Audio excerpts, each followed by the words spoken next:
Hello and welcome to the final part of this chapter, and here we're going to be looking at basically when there are multiple collisions going on. Okay, so we might have three balls or three particles, and so we have two balls colliding together and then another two. Okay, and so we're not really going to be doing anything new, but exams love asking questions on this particular topic, and I'm going to look through a lot of exam questions in this video, so make sure you stick around. But let's just jump right into it. Now we're going to look at a worded question, so we're going to need to draw a diagram ourselves, but again the process will remain the same. So we're told three spheres A, B and C have masses m, 2m and 3m.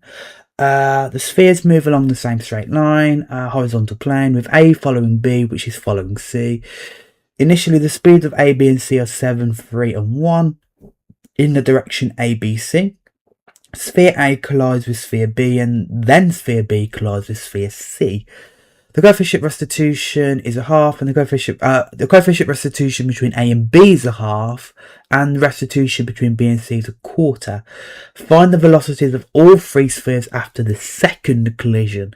Okay, so again, what we've got going on then is to help visualize. We've got these three spheres, these three balls, A, B and C, in this order. Okay, again, A, then B, then C, because we're told A follows B and B follows C, so it makes sense to be this order in here. Okay, okay, and obviously they're all going to move forwards. Okay, we're told that because we're told the speeds are in the direction A, B, C, so it's going from A to C, so from A to C forwards. Okay, so hopefully happy with that. So again, we're going to then break it down into different collisions. So let's do the first collision first. Now, what's happening first is sphere A collides with sphere B. So we're just going to consider A and B, okay?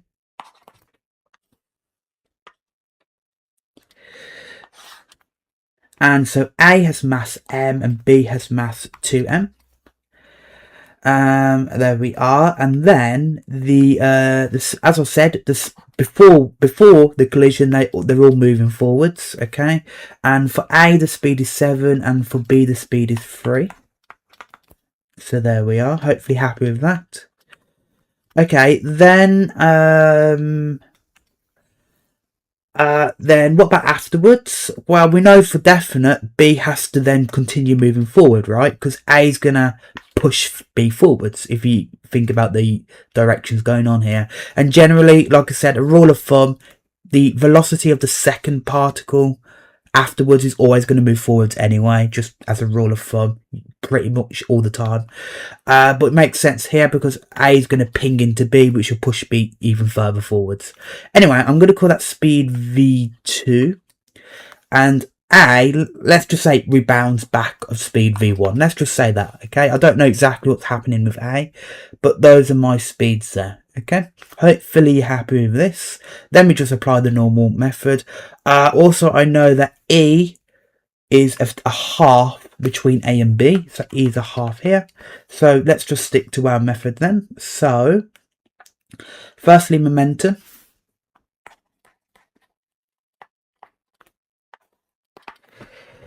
So, okay, so for A, that's going to be mass m times speed 7, and then for B, 2m, lots of speed 3 is going to equal m, lots of, now negative V1, because it's going in the negative direction backwards, add 2m, lots of V2, okay?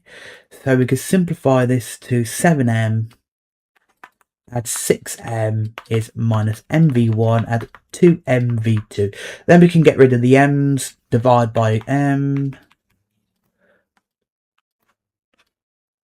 and so we get 7 add 6 is minus V1 add 2V2. And so therefore we get minus V1 add 2V2 to be 13. And that's my first equation there. Okay. Then for restitution.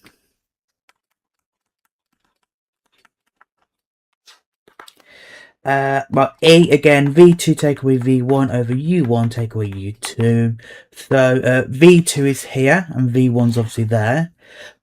but V1 is in the negative direction, so we do need to do minus V1, like with momentum. And so then U1 take away U2. Well, this is U1 7 and 3 for U2, so 7 take away 3 here, okay? So that'd be V2 plus V1 over 4, okay? But again, we know E is a half, so that means a half is equal to V2 add V1 over 4, then just cross multiply by 4. So we get 2 is equal to V2 add V1. And that is my second equation there. Hopefully with me here, now we just solve these simultaneously. So minus V1 add 2V2 is 13. And then V1 and V2 is 2. And these are my two equations here. Now, we can just add right away, because then the V1s will cancel each other out, okay? Quite nice. So then we have 3V2 is equal to 15. Therefore, you can see that V2 is going to be 5 if we divide by 3, okay? There we are. Then to find V1, let's substitute V2 into, let's say, the second equation here. Therefore, V1 add 5 is 2. Therefore, V1 is going to be minus 3. Okay? And there we are. Now, of course, the negative tells me it's actually going in the opposite direction to what we've taken it to be. So if I add my two velocities here, so V2 is 5 and V1 was minus 3, I believe. Yes. So obviously that tells me B indeed is moving forward as we expected, but A, obviously the negative tells me it has to go the other way, forwards, right? And so there we are. Okay. There we are.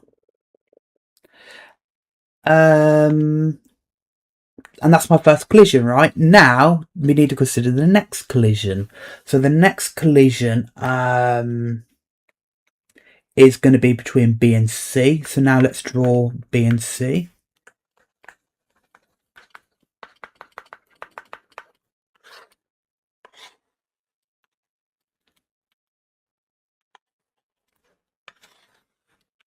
Now B has mass 2m, C has mass 3m, okay?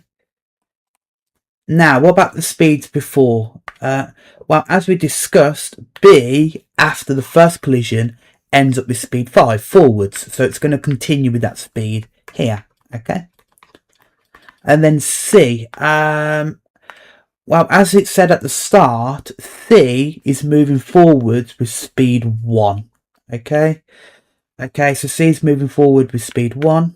So there we are. And so there we are. Then the collision. Well, we're going to expect C to move forward. Okay, again, B's going to push C further forwards. I'm going to call that speed now. I'm not going to use V. I'm going to use W to represent the next collision. So I'm going to call that W2. And let's say W1 for B, okay? Let's say B then rebounds backwards, okay? The other way. And so E, we're told here, E is a quarter. So I can add that on. And again, we're just going to do the normal method here. So momentum first.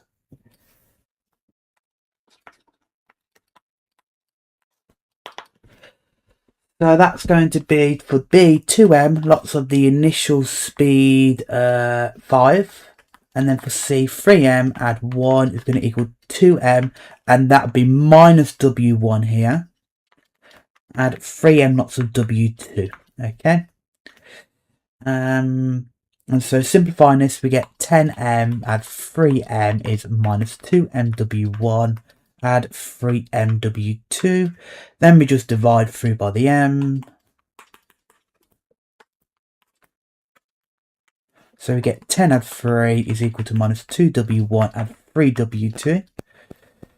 And so then we get, at the end, minus 2w1 add 3w2 is going to equal 13. And that is my first equation there. Then we're going to apply restitution. So that's E. Again, E is V2 take away V1 over U1 take away U2. Well, in this case, we have W2 and W1. So it's W2 take away. Again, that'd be negative W1 because that's going in the negative direction.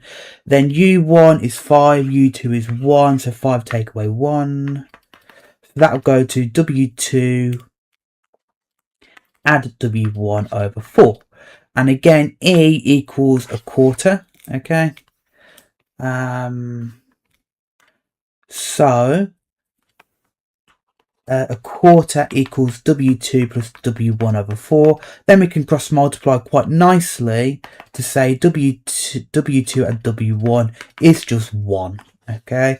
That's my second equation there. So if I piece this together now, we have W1 add W2 is equal to 1. And also minus 2W1 add 3W2 equal to 13. Right?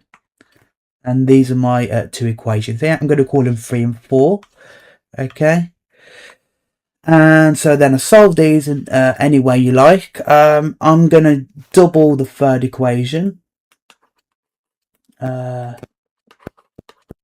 I'm going to get, if I double the third equation, I get 2W1 add 2W2 equals 2. Right? And I've doubled it because now if I rewrite the fourth equation, I can cancel my W1s here, right? If I add these equations. So that'll get me 5W2 is 15, therefore W2 is going to be 3. And there we are. Okay, then I can then find W1 by substituting into either equation. So let's say the third equation. So W1 add W2 equals 1. Therefore W1 add 3 is 1. Therefore W1 will go to minus 2. And there we are. Okay. And so those are my velocities there, right? So W2 is 3 and W1 was minus 1, I believe. Or was it minus 2? Minus 2. Again, the negative tells me I need to flip the direction. So it'll be positive 2 forwards. And so there we are.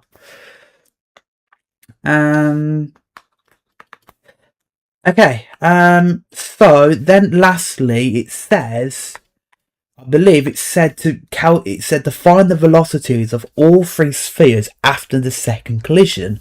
So to help with that, again at the end, let's just do a final after picture. So what's happened at the end? So final.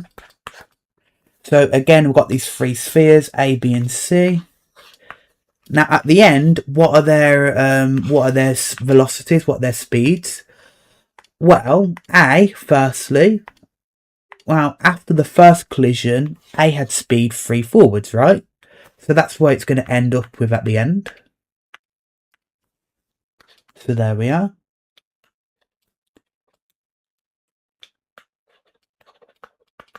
Then for B, at the end, well, after the second collision, it has speed 2 forwards, right? So there we are.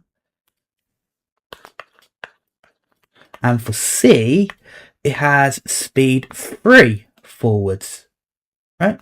And so there we are. And so those are my velocities at the end. Okay, these are my velocities. So A has speed 3 forward, B has speed 2 forward, and C has speed 3 forward at the end of the 2 collisions. So hopefully you're happy with that. Okay, and actually this makes it a lot easier to answer part B. They like to ask these sort of questions afterwards about if there are any more collisions. So it said, how can we predict there will be a further collision between A and B? So they're basically telling us that A and B are going to collide again. Okay. If we look at our final diagram, well, actually, that tells us why. Because at the end, you can see A has speed 3 forward, but B has only speed 2. So that means A is going to move faster than B, which means A will eventually catch up with B and collide with it, okay? So A has a greater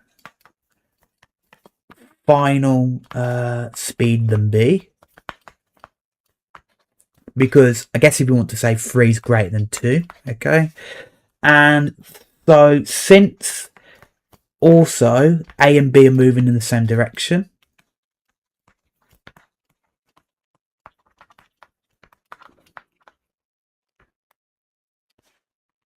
that means a will catch up with b and collide with it, right?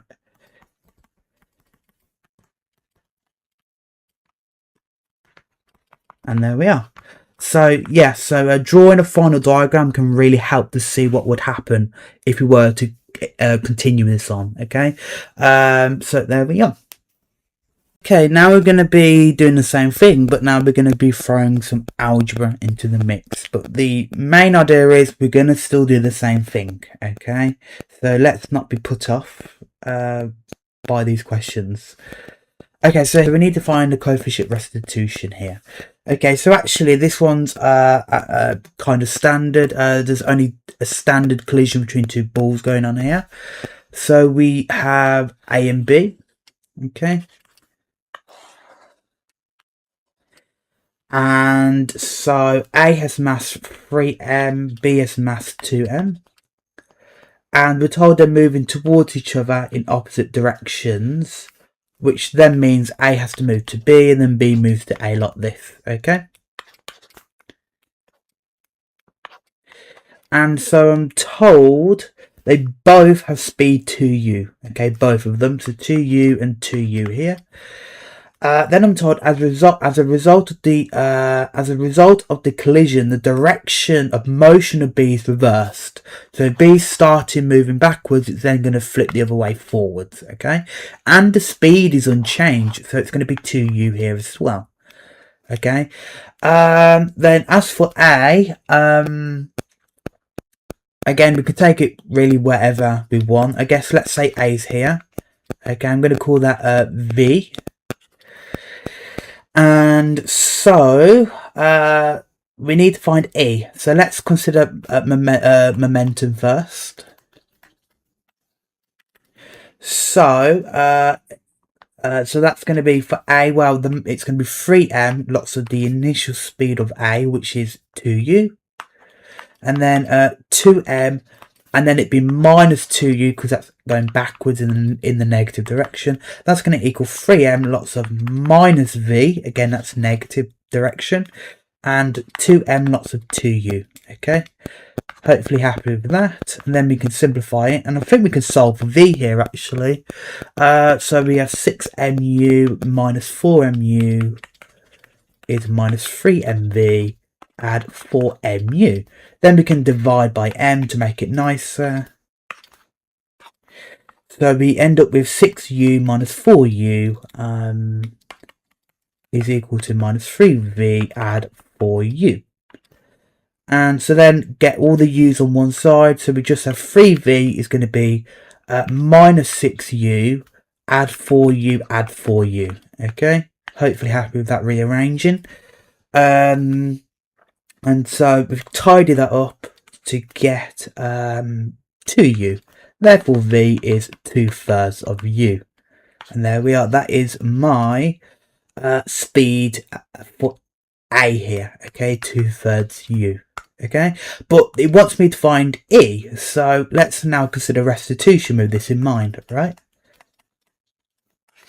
So that's going to be E is V2 take away V1 over U1 take away U2. So here, this is 2U. This is V2, sorry, V2, which is 2U. Take away V1, which is 2/3 U, right? But again, it's going in the negative direction, so it needs to be minus lots of minus 2/3 U. Then U1 take away U2, well, that's going to be 2U take away 2U here, but that's again going to be negative because this is going in the negative direction. So we can simplify this to 2U plus 2/3 U over 2U plus 2U. Okay, and so if we simplify this, so if we collect all the U's, We have 2u add 2/3 u on the top, which goes to 8/3 u. And then 2u add 2u goes to 4u on the bottom. Hopefully happy with that simplification. So, well, then we can cancel the u. So we have 8/3 over 4. Or we could say this is 8/3 divided by 4, right? And so then you can work that out to get e to be 2/3. And there is my coefficient of restitution there, okay? So hopefully you can see again it's the same steps, but just a bit of algebra there, okay? There we are. Then we're told subsequently, so afterwards, B collides directly with another sphere C of mass 5m, which is at rest, and the restitution there is 3/5. And it says show that after B collides with C there are no further collisions. Okay, so again now we've got this sort of second collision with this other ball C. So I'm now going to do a second collision. And so this is going to be between B and C. Now B has mass 2m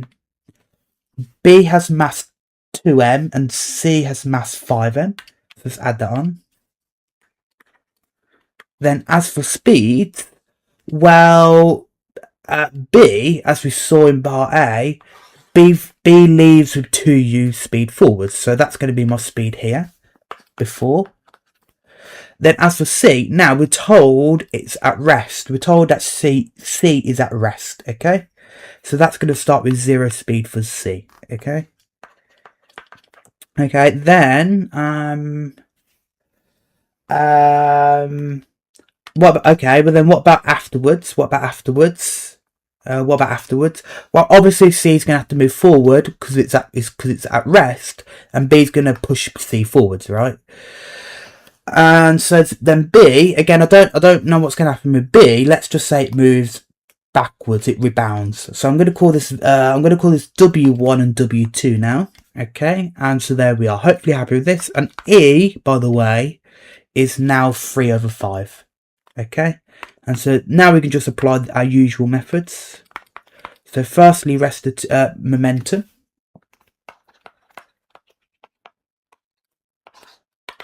So that's going to be for B 2m lots of the speed 2u. Add 5m lots of 0. That's going to go to 2m lots of negative w1 because again that's negative direction. Add 5m lots of w2. Okay. So that will go to 4mu equals minus 2m w1. Add 5mw2. Then we can divide the m's, cancel that out. So we get 4u is equal to minus 2w1, add 5w2. And that is my first equation there. Then restitution.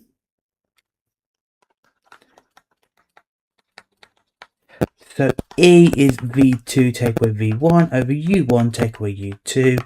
So here, that's going to be... so W2 and W1 are my V1, V2, V1s here. So W2 take away W1, but W1 is again negative direction, so it has to be minus W1.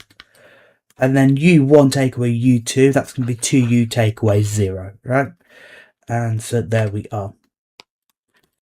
And so that simplifies to W2 add W1 over 2U.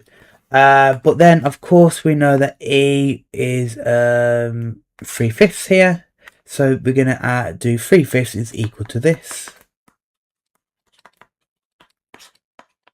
And so therefore, if we multiply, we can cross multiply if we want. So 6U is going to equal 5W1 add 5W2. And that is my second equation there. Okay. So hopefully happy with the algebra there. So again, cross multiplied. So I multiplied like this, right? Think back to GCSE. Okay, but there we are. Okay. So now I can bring these equations together. So 5W1 add 5W2 is 6U. And also we know that minus 2W1 add 5W2 is 4U. And so we solve these simultaneously. So actually, I can just subtract, because then that will cancel the W2 here quite nicely, right? So then I'm going to get 5 minus 2W1 is going to be 7W1 equals 2U, okay? Therefore, W1 is just 2/7 U. There we are. Okay, then I'm going to substitute that into one of the equations to get W2. So I'm going to substitute it into, let's say, the first equation.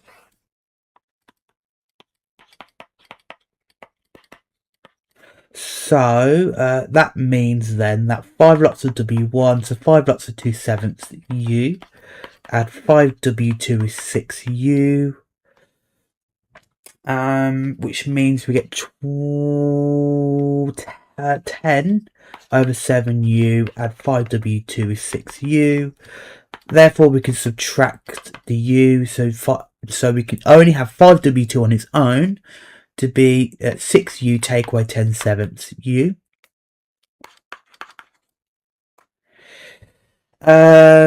Actually, we can simplify that, can't we? So if we collect the U's, so 6 take away 10/7, that's going to be 32 over 7. Lots of U. Therefore, W2 divided by 5. So if we divide that by 5, we get 32 over 35. Lots of U. Okay, and that is my speed here. So I can add these speeds on then, right? So W2 is 32. So that's 32 over 35U, and W1 was what was it? It was 2/7 U. Okay. So hopefully happy with my speeds here. Okay. Then the question says, show that after B collides with C, there'll be no further collisions. So again, I'm going to do a diagram to show the final speeds. So finally, so again, I really recommend you do this at the end, because it'll help out what you can work out. Okay, so we have our three balls A, B, and C. So the final speeds, well, A firstly, if we look back, so this is sort of my first collision, right? So A leaves with 2/3 U backwards. So that's going to be the final speed for A.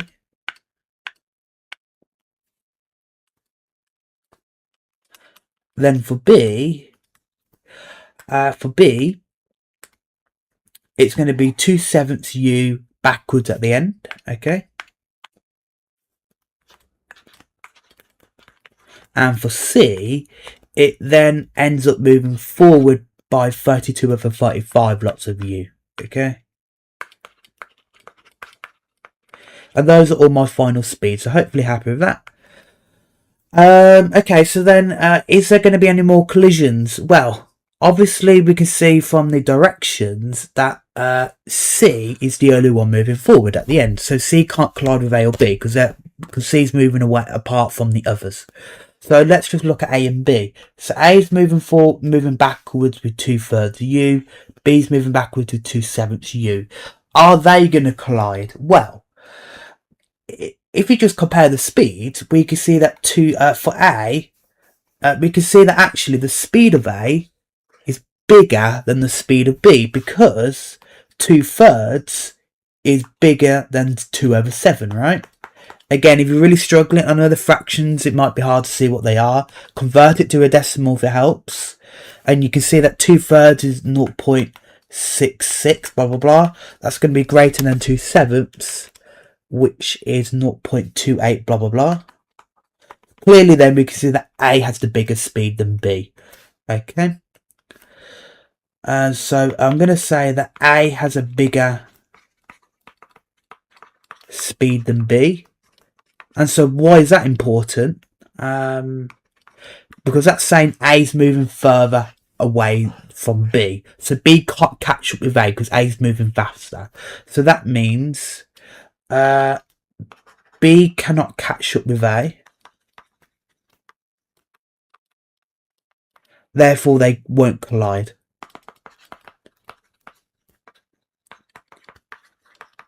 Okay, and also C can't collide with either of them.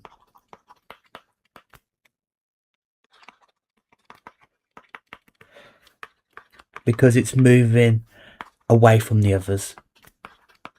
And so opposite to the others.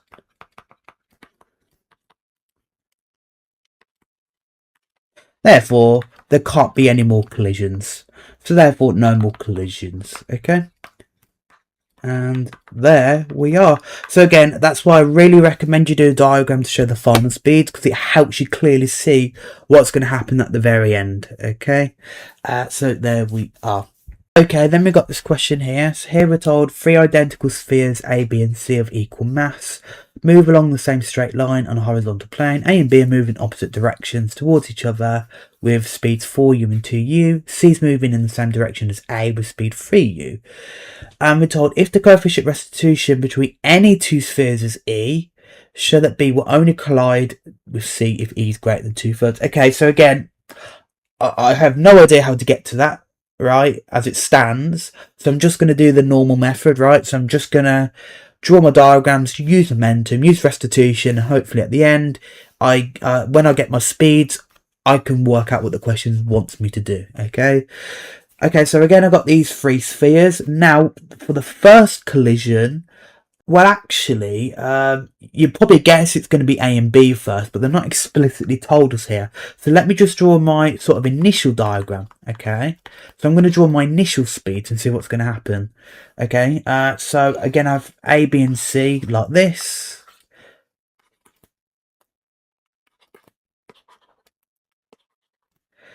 And so A and B are moving in the opposite direction towards each other. So A is going to move towards B and B is going to move towards A like this. A has speed 4u and B has speed 2u, okay? And C is also moving in the same direction as A. So if A is moving forwards, C is also moving forwards, okay? And that speed is 3u, okay? So then we can see, indeed, A and B have to collide first because they're heading towards each other, okay? Right, so then my first collision, again, is just going to be between A and B.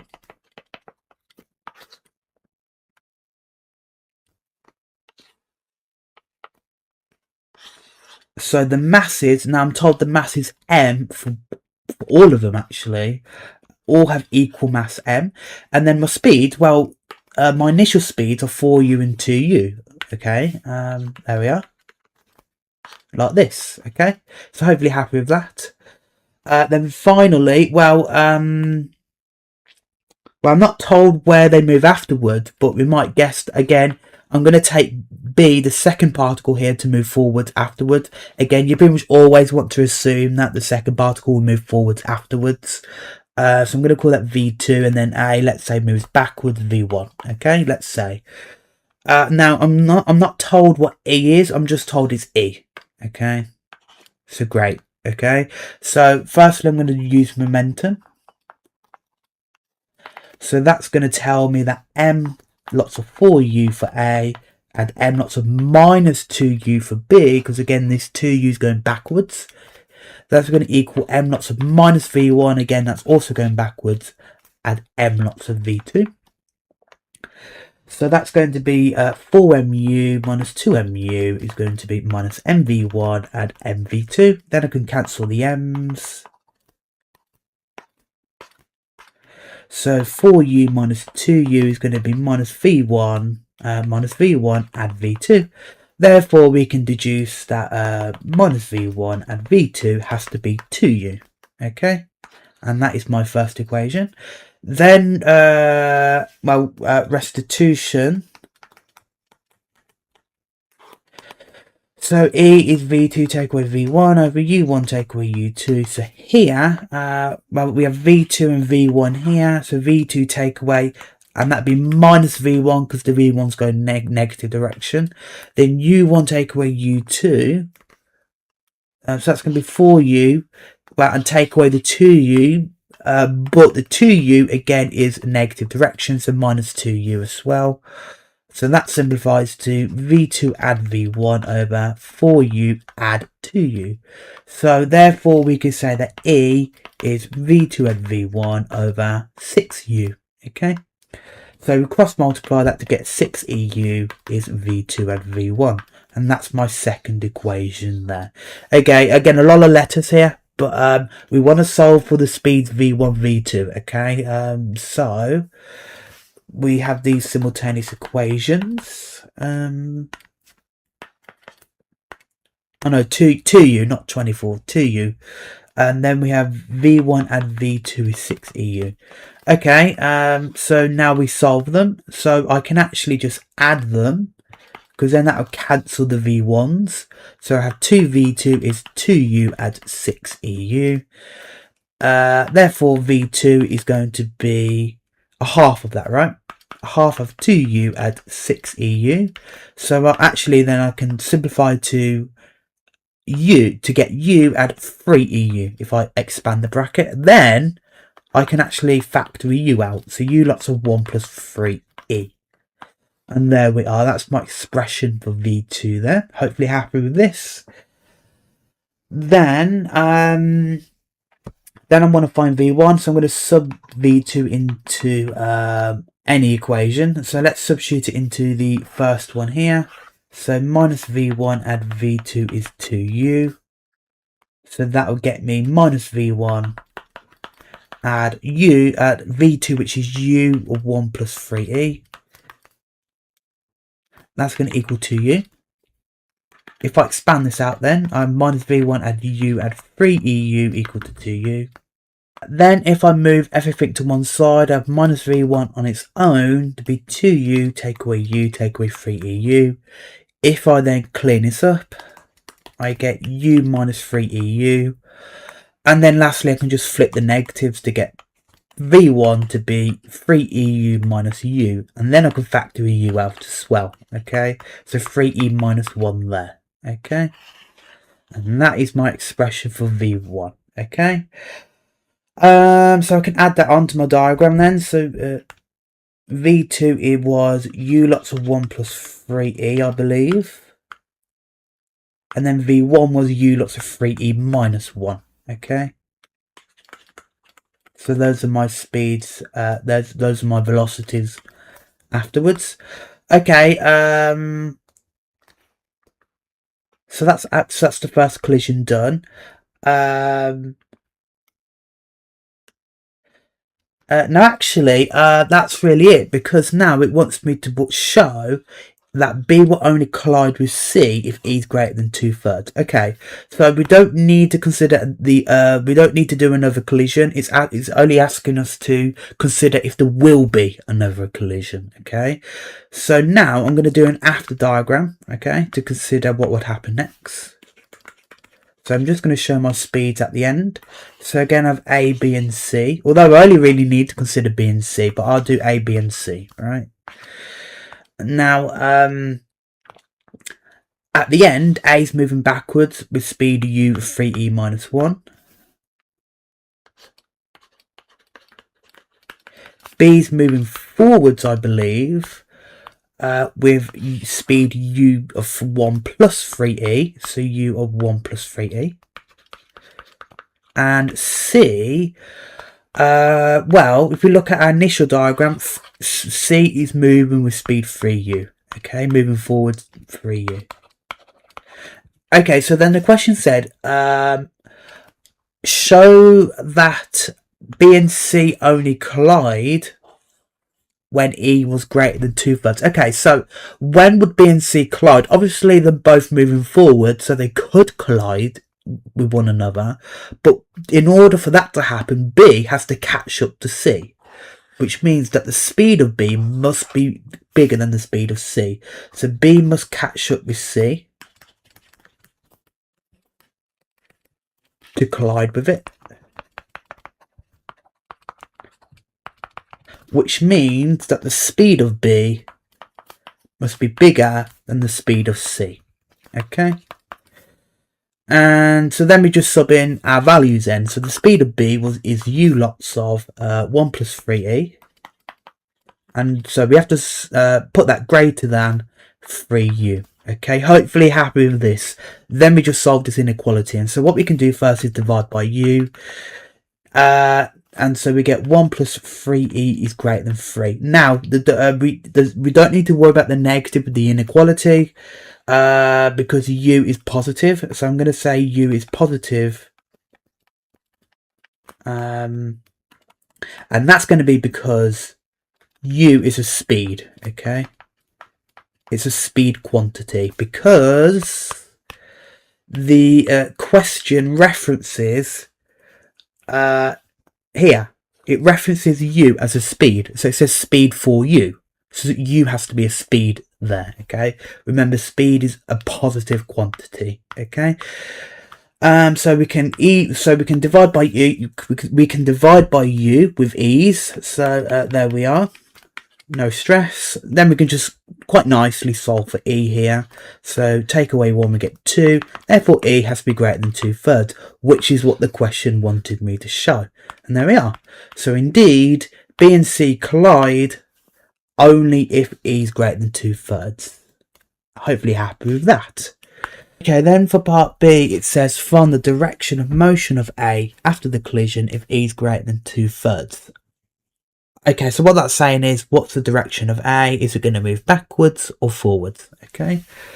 Well, we worked out from part A, we worked out the speed to be u of 3e minus 1 for A. And we assumed it's going backwards, okay? Now, what we need to do to work out where it's truly going to go, we need to consider the sign of my answer. So let me, for example, let's say my answer turned out to be -4 to the left. What that tells me is I need to reverse the direction, and then that will become +4. Okay, because remember, it's a velocity, direction matters.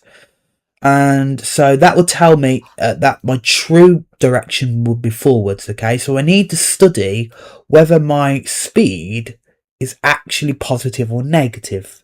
Okay, so I need to study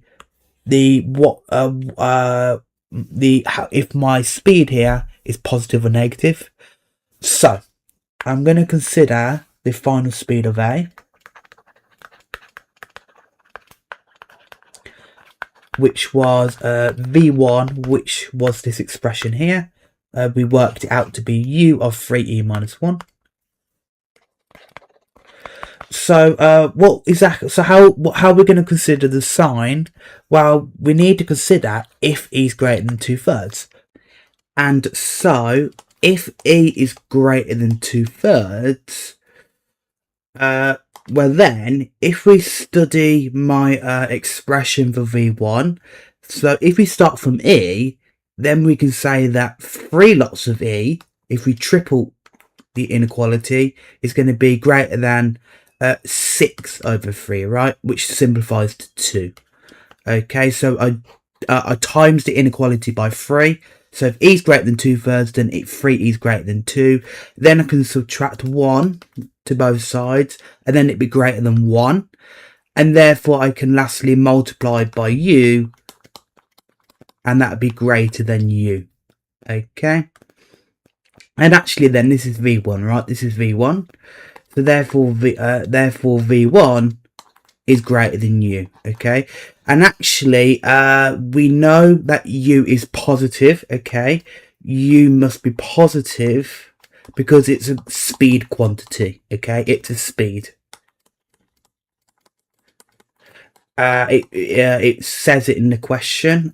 So if I scroll down, it mentions u here, for example here. Speed for u. So u must be a speed, okay? Remember, speed is always positive, so that means u is positive. So that tells me it's a positive expression, okay? Because v1 is bigger than u, well, u's already positive, so v1 must be positive. So hopefully you're happy with that then, right? So because it's positive now, we've got the sign of my answer. It must be positive. So if I again scroll down, remember we said that v1 was going to the left, backwards. Well, v1 is positive, which means indeed it is indeed moving backwards. So that's the true direction. So after the collision, A is moving to the left, okay? But we need to be a bit more specific than that. What examiners are looking for, because actually it could be that the scenario is completely flipped the other way around. right? It might be that everything's the wrong way round. So it wouldn't be technically correct to just say it's going backwards. It could be completely opposite, and it could be going forward instead if we flip everything. So there we are. What we can do instead is use comparative language to describe the direction. So for example, if A is moving forwards before the collision, then A is moving the opposite direction. Okay, so instead of saying it's moving backwards or moving left, we can be more specific and say its direction of motion is reversed. Okay, so therefore I'm going to say the direction of A after the collision is reversed.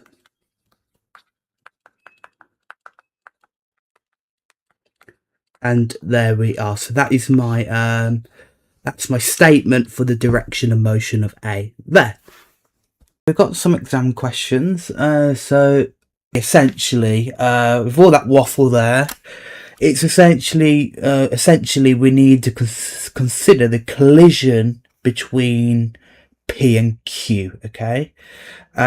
So let's. So this is going to be my first collision between P and Q. Okay, so we have P here and Q here. Now P has mass m and Q has mass 2m. Okay, and so what we're told is particle P is projected towards Q. Okay, so it's going to move towards Q with speed u. Okay, we're not told anything about Q, but we are told they lie at rest. So actually Q has to start with 0 speed. Okay, we're not told if Q's not projected anywhere, so Q remains at rest. Okay, so hopefully happy with that. Okay, so then afterwards, well, naturally Q would then move forwards. Okay, because P will push it forwards. I'm going to call that V2, and I don't know, let's say P continues to move forward as well. Okay, so I'm going to call that V1. So hopefully happy with that diagram then. Hopefully happy with that. So then we're going to use momentum. So that's going to be M for P, lots of U. And then 2m lots of 0 for Q. That's going to be m lots of V1 and 2m lots of V2. Okay. So we can simplify this to get mu is going to equal mv1 add 2mv2. And so then we can divide by m, cancel the m's, so we get u to be v1 add 2v2, and that's my first equation there. Okay. Then we have restitution. So that again, that's going to say E is v2 take away v1 over u1 take away u2. And so we have v2 here, v1 here. So simply v2 take away v1. Then u1 take away u2. That's going to be u take away 0. Okay. So u take away 0 here. But that just simplifies to v2 take away v1 over u. Okay. So therefore, that's going to be EU is going to be V2 take away V1. Okay, hopefully happy with that. So that's my second equation. So now I have V1 add 2V2 is U, and also minus V1 add V2 equals EU.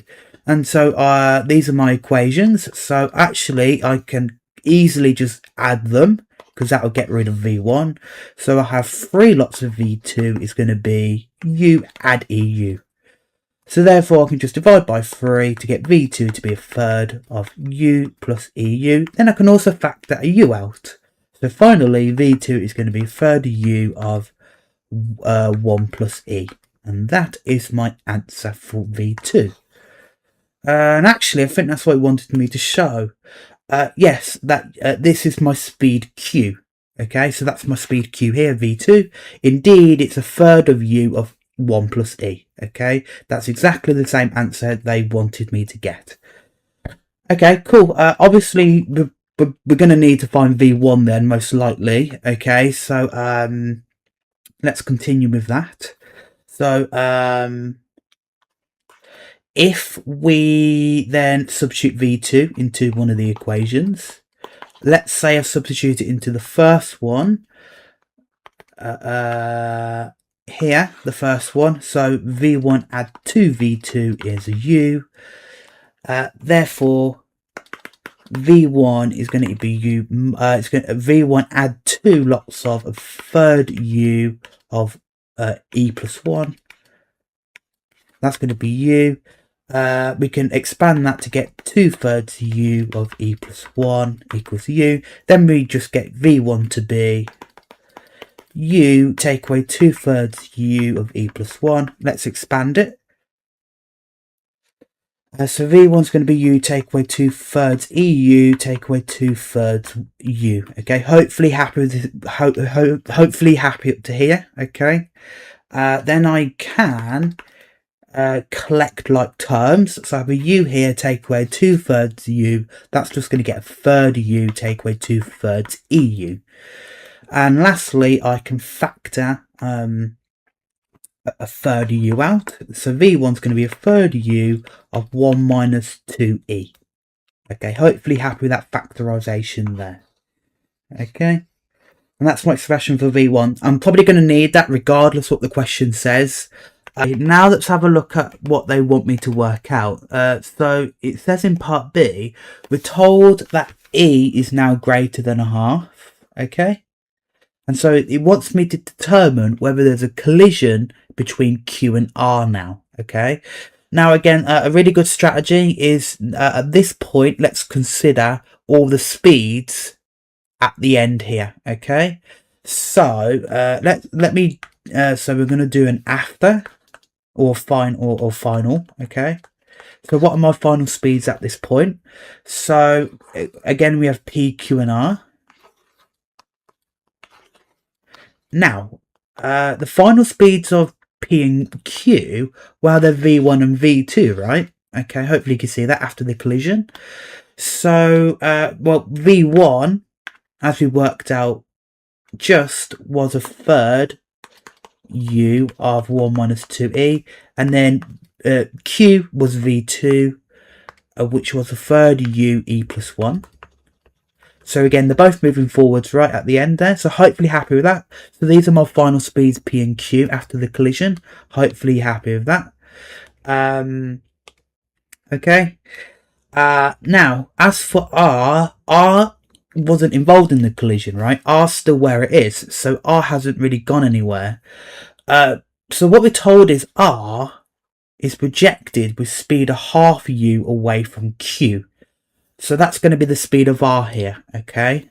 So it's going to be away from Q with a speed of half u.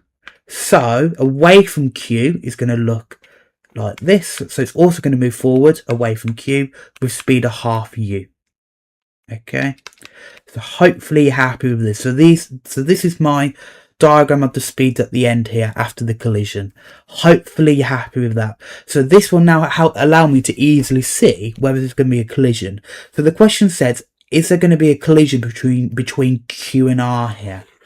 Okay, again then, they're obviously both moving forwards. So if you think about it, if Q is going to collide with R, then Q has to be faster than R. Okay, because then it will catch up with R and then hit it, right? So there will be a collision between Q and R.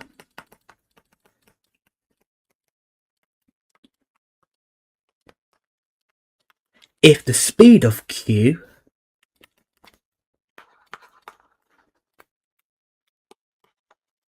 is greater than the speed of R. Okay, so hopefully happy with that. And then we could just sub in our speeds. So for Q, again, the speed was a third u of e plus 1. And so that's greater than the speed of R, which is a half u. And so then we just solve for e, right? Because we can divide by u straight away. So that'd be a third of e plus 1 is greater than a half. Then I can times by 3 to get rid of the fraction here to get e plus 1 is greater than 3 over 2. And then I can just subtract 1. Therefore, e has to be greater than a half. Okay. So there we are. And indeed, that should answer the question because we're told that e is indeed greater than a half. So there has to be a collision then. Okay. So, and indeed, e is greater than a half, which means that therefore P and Q and R will collide. And there we are. Okay, hopefully happy with that. Okay, then part C says,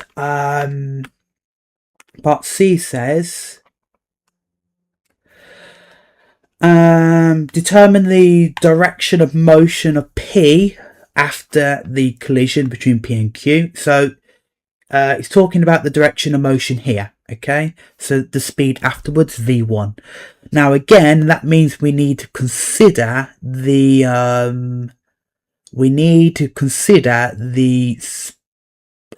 sign of v1 here, because again, if v1, let's say, was like -5, I'll then have to flip the direction to be positive. So that would tell me the true direction would be backwards instead of forwards. Okay, so we need to consider the sign of v1 here. Okay, so to do that, well, do it down here. So we need to consider the speed after for P, which is v1, but we also know that v1 is this expression here, a third u of 1 minus 2e. Okay, but we also know that e is greater than a half. So if it's so we know that e is greater than a half. Okay, and what we can do is, if this is my expression, right, then we can start from e being greater than a half, then work our way up. So if e is greater than a half, then we can say that 2 lots of e, right? If we double the inequality, 2 lots of e is greater than 1. Okay, hopefully happy with that. I just doubled the inequality here. Then minus 2e. So now we're multiplying by -1 to both sides. And remember, when we multiply, divide an inequality by a negative, we need to reverse the inequality. Okay, hopefully happy with that. So now we have minus 2e. Okay, then we're going to add 1. So we're going to have 1 minus 2e is going to be less than 0. Okay, if we now add 1 to both sides. Okay, hopefully you're happy with this. Okay, and then we can multiply by the third u. And so we just get a third u of 1 minus 2e is still less than 0, right? Because multiplying anything by 0 is still 0. And actually, now that this is my exact speed, right? So therefore, this is v1. So that tells me v1 is less than 0. And there we are. So that tells me that it's negative, right? It's negative.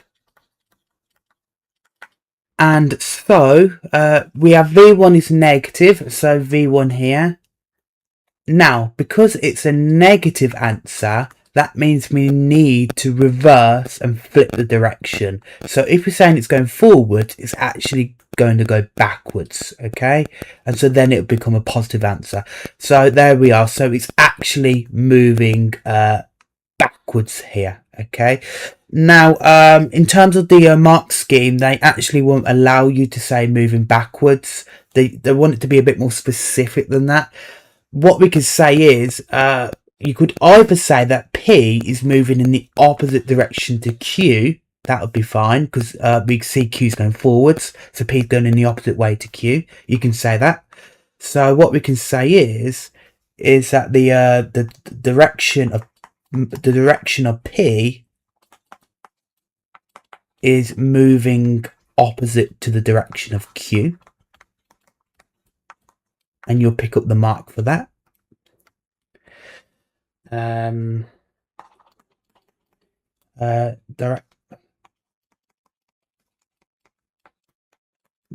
we are. Or you could say that if you compare to before, before P's moving forwards. So then if we're going backwards, we could also say P's reversed its direction, or direction of P is reversed afterwards. Okay, both of those would pick up the mark, but they wouldn't accept you just saying it moves backwards or to the left. I think that's because we actually don't know the full context of what's going on in the problem. It might be that actually everything's flipped around. It just depends on how we see the situation, but it might be the other way around. So you just need to be specific. So we have to use comparative language to clearly justify the direction. So the direction of P compared to Q, or the direction of P after compared to the direction of P before. So you need to be a bit more specific. So use comparative language like that, rather than just purely left or right, forwards, backwards. Okay, then in part D, it says, find in terms of mu and E, the total kinetic energy lost between P and Q, okay, during the collision. And so actually we just need to calculate the loss in kinetic energy, which we looked at previously. And so I've copied my speeds, V1, V2 here for ease. So again, we're just going to focus on this between P and Q, okay, just focus on this. So if we want to work out the loss in energy between P and Q, well, remember the formula for loss in kinetic energy in this case is going to be the kinetic energy before, take away the kinetic energy after. That's my standard formula, right, which we looked at last time. Okay, so firstly, the kinetic energy before the collision. Well, again, we look at the kinetic energy separately for P and Q. Well, for P, the speed is u and the mass is m. So it's going to be mu squared, so a half mu squared.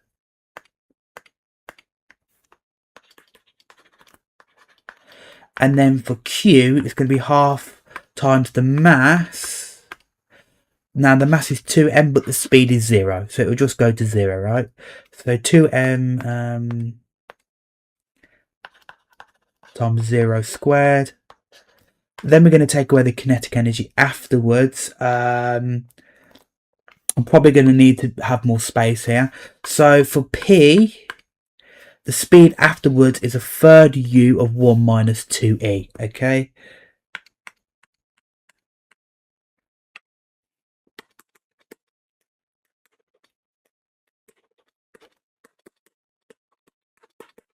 And that'll be all squared, okay?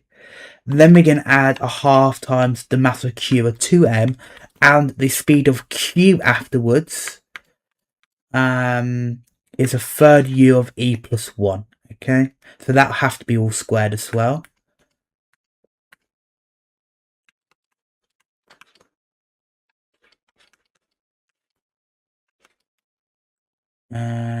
And there we are, okay?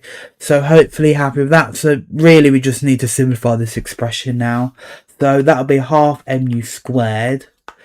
Then we're going to take away then we simplify the second bracket. Well, it's going to be half m times a third u. That's going to be a sixth mu. Lots of 1 minus, a half m. Okay, let's break this down. Half m, a third u first. We'll go to a ninth u squared. Lots of 1 minus 2e squared. Okay, then a half times 2m is just m. Lots of a ninth u squared of e plus 1 squared. Okay, so let's just break this down bit by bit. So it's a half mu squared, take away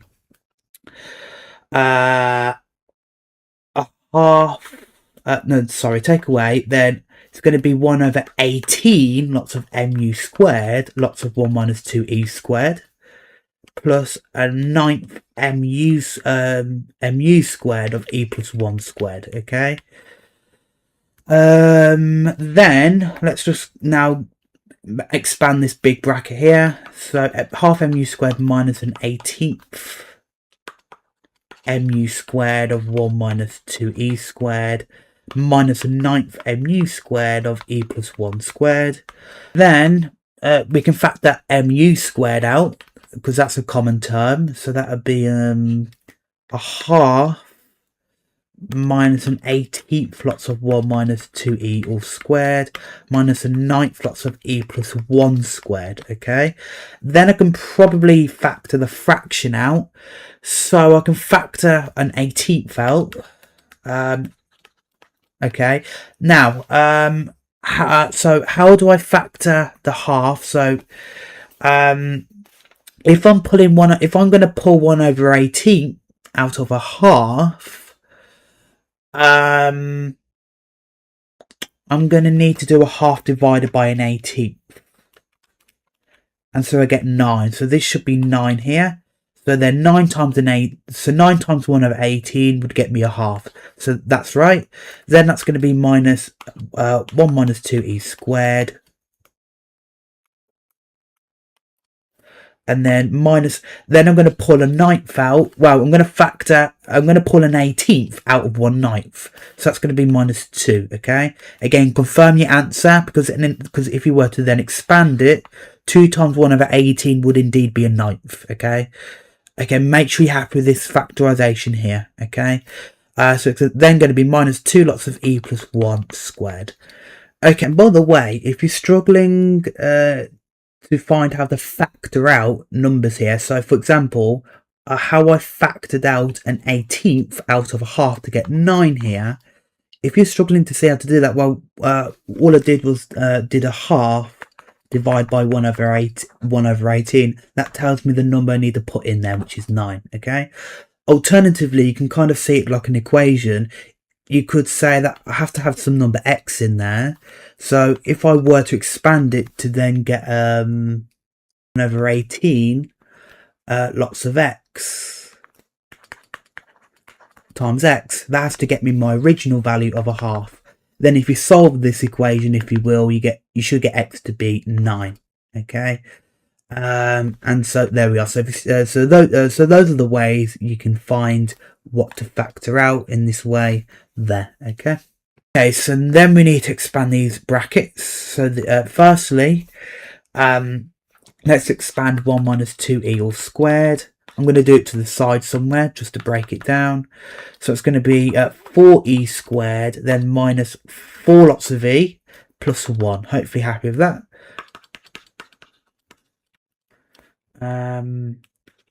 So that's going to be 9 minus this expansion here. Then I'm going to expand e plus 1 squared. So that's going to be e squared add 2e plus 1. Again, break it down if you need to.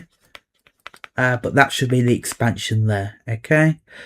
Then I'm going to get rid of this just to make room. Then I just carry on simplifying. Okay, just keep simplifying. So then that would be an 18th mu squared lots of 9 minus 4e squared minus 4e plus 4e minus 1 then minus 2e squared minus 4e minus 2. Hopefully happy with that expansion there.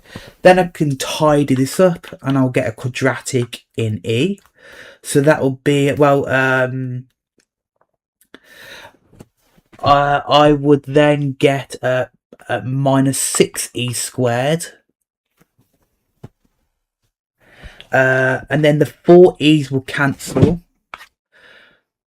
So then I'm left with 9 minus 1 minus 2. That'll be plus 6. Okay. Then I can pull out a 6. So it's going to be 6 over 18 mu squared. Lots of minus e squared plus 1. Now we can actually further factorize this. Well, firstly, 6 over 18 simplifies to a third. Okay, so we can simplify that. But then the bracket inside here, well, notice it's difference of two squares.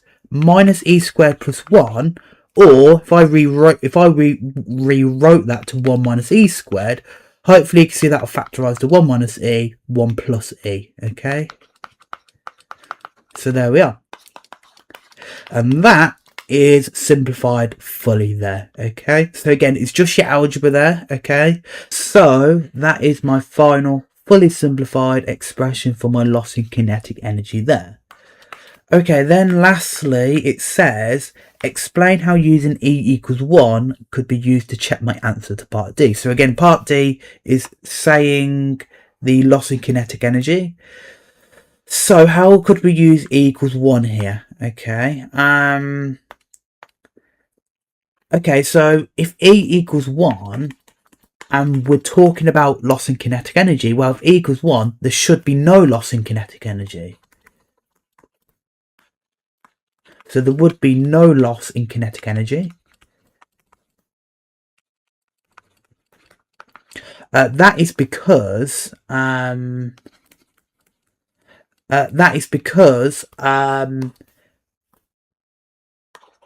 and you need to know this, if E equals 1 specifically, then it would become a perfectly elastic collision. And what that means is, well, there'd be no loss in energy. Okay.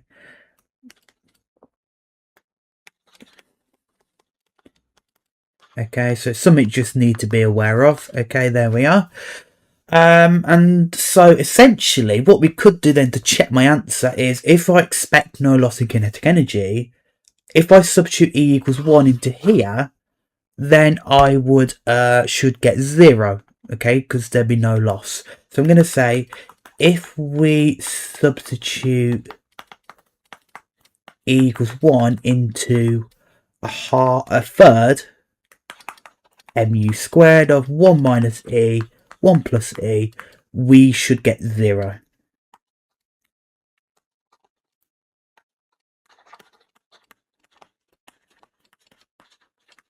Okay, so there we are. So hopefully happy with that, right? Because remember, this formula, that tells me my loss in kinetic energy. So if I expect no loss in energy, it should get me 0. Okay, indeed it does, right? Very easily we can see that, because we have 1 minus E here. If E equals 1, well then 1 minus 1 will turn to 0, so the whole expression will go to 0. So we know we got the right answer. Okay, but that's what they're looking for there. Okay, that's how we can check our answer to make it make sense.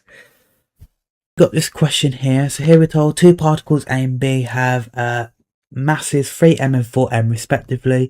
Particles are moving in the same direction when they collide. Immediately before the collision, the speed of A is 2u and the speed of B is u. The coefficient of restitution is E. Show that the direction of motion of each of the particles is unchanged. Okay, so again, firstly, we're just going to draw a diagram, a standard diagram. So we have A and B. And so firstly, the masses, A has mass 3m and B has mass 4m. Now, as for the speeds, they're both moving in the same direction. So A and B are both going to move forwards. Okay. And the speeds are 2u and u. So 2u for A and u for B. Okay. I'm also told the coefficient of restitution is E. Now, what about my speeds at the end? Now, actually, they kind of guided me what to do, because they told me that the direction of motion should be unchanged. So that means if they're both initially moving forwards, they're both going to also move forwards afterwards, okay? So they've kind of helped me there a little bit. So I'm going to call these speeds V1 and V2. Okay, so I need to find these two here. Okay, so now we're going to crack on with our normal method. So firstly, my momentum. Okay, so that's going to be, well, for A, the mass is 3m, lots of the speed, which is 2u.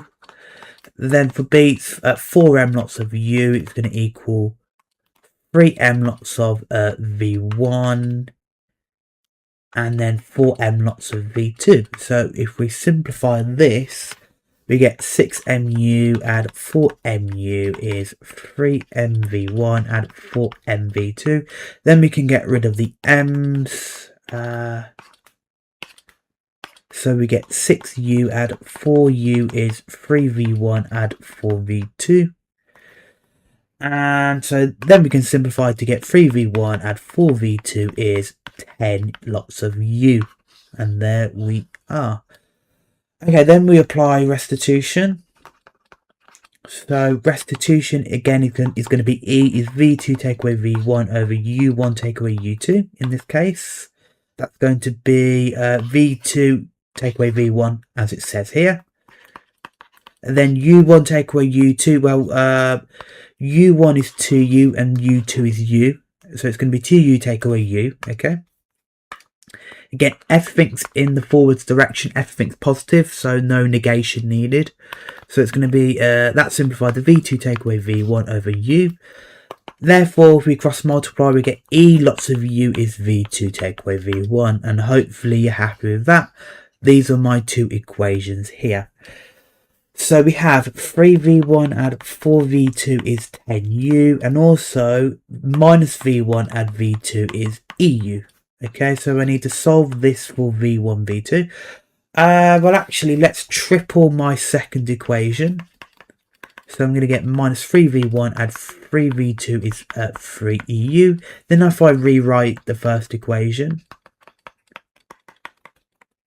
then you can spot we can add these together to cancel the v1s. So then I'm left with 7v2 is 3eu add 10u.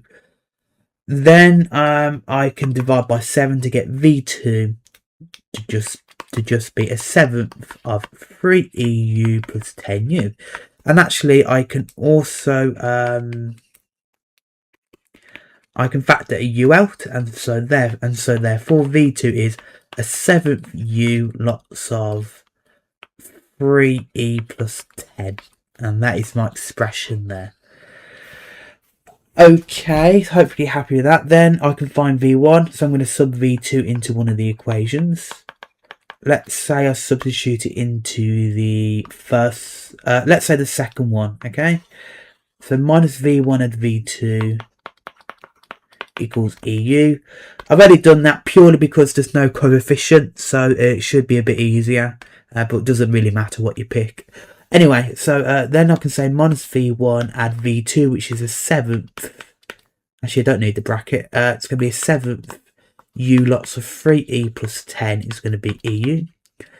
Then minus v1, if I move that, I'm going to get eu take away a seventh u of 3e plus 10. And so then if I expand that bracket, I'll get eu minus a seventh u times 3e is going to be minus 3/7 eu. And then minus a seventh u times 10 is minus 10 over 7th u. Then I can collect like terms here.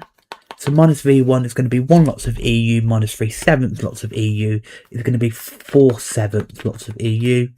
And then take away 10 over 7th u.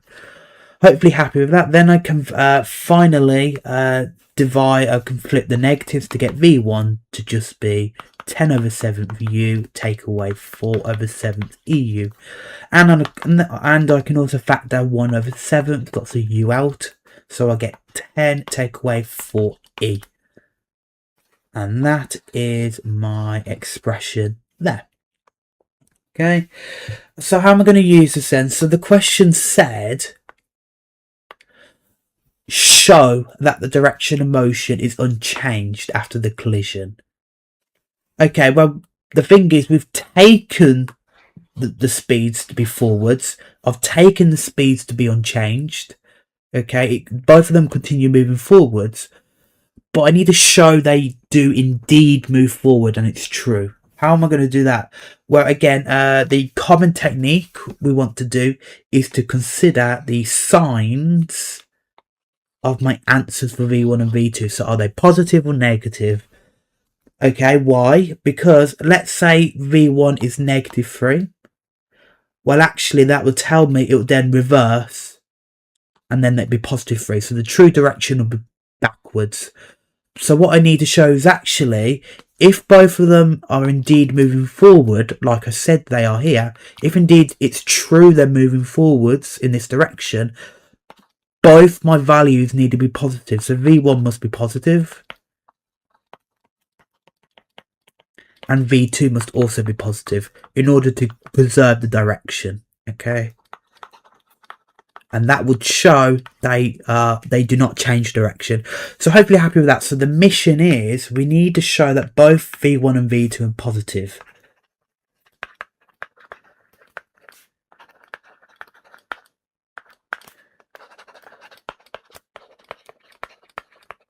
Okay. Or in other words, we need to show that V1 is greater than 0 and V2 is greater than 0. Okay. So if we consider V1 first, but we have expressions for these, don't we? V1 is firstly a 7th U of 10e minus 10 minus 4e. Sorry. Yes. Okay. So I've just copied my answer. Now, if V1 is going to be positive, we need to show that this is V1. I should say here. This is equal to V1. I need to show that's going to be greater than 0. Okay, how am I going to do that? There are many ways you can do that, but I think that's probably the maybe best way. Maybe is literally to say if V1 is if this expression is greater than 0, right? Well, what you can do is just basically sort of solve this for E. Okay, like we did with the previous questions. So if we sort of solve this now, firstly we divide by 7th U. That's going to be positive because it's a speed. So we get 10 minus 4e greater than 0. Therefore 10 is greater than 4e. And so 10 over 4 is greater than E. And then we could just flip that to say that therefore E is less than 10 over 4. That's going to be 2.5, okay, as a decimal. That has to be true, okay. Okay, so indeed, E is less than 2.5 because we know, and you need to know this inequality here, we know that E is between 0 and 1, okay. And so, therefore, if E is already between 0 and 1, it has to be by default automatically less than 2.5. Okay, because if it's less than 1, it's also less than 2.5. Okay, so therefore V1 must be positive. Okay, so hopefully happy with that. Then we're going to do the same sort of thing for V2 next. And we also need to show that V2 is positive. So remember V2 was a 7th U 3e plus 10. Okay, hopefully I copied that right.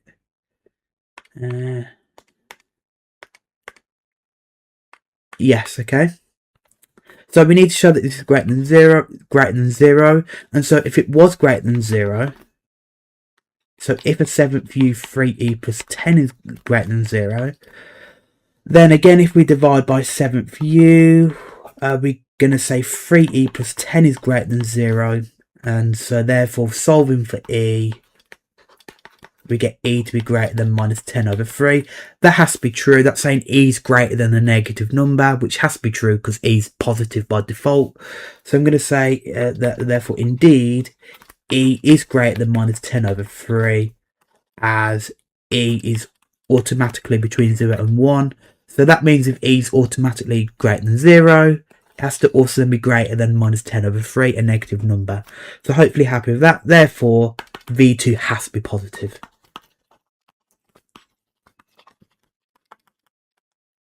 Okay. And so there we are. Okay. And so that's my answer. So therefore the directions, well, what I'm going to say is that A and B, therefore, if their speeds are positive, that means indeed they must both be continuing to move forward. So their direction is unchanged. And there we are. Okay, and then in part B, it's now saying that after the collision with A, particle B collides directly with a third particle C of mass 2m, which is at rest. Coefficient restitution is still E. Show that there will be a second collision between A and B. Okay, so if we break it down, what's happening is particle B is now colliding with C. Then we need to consider A and B after that. So let's just consider B and C first. Okay, let's consider the second collision, right?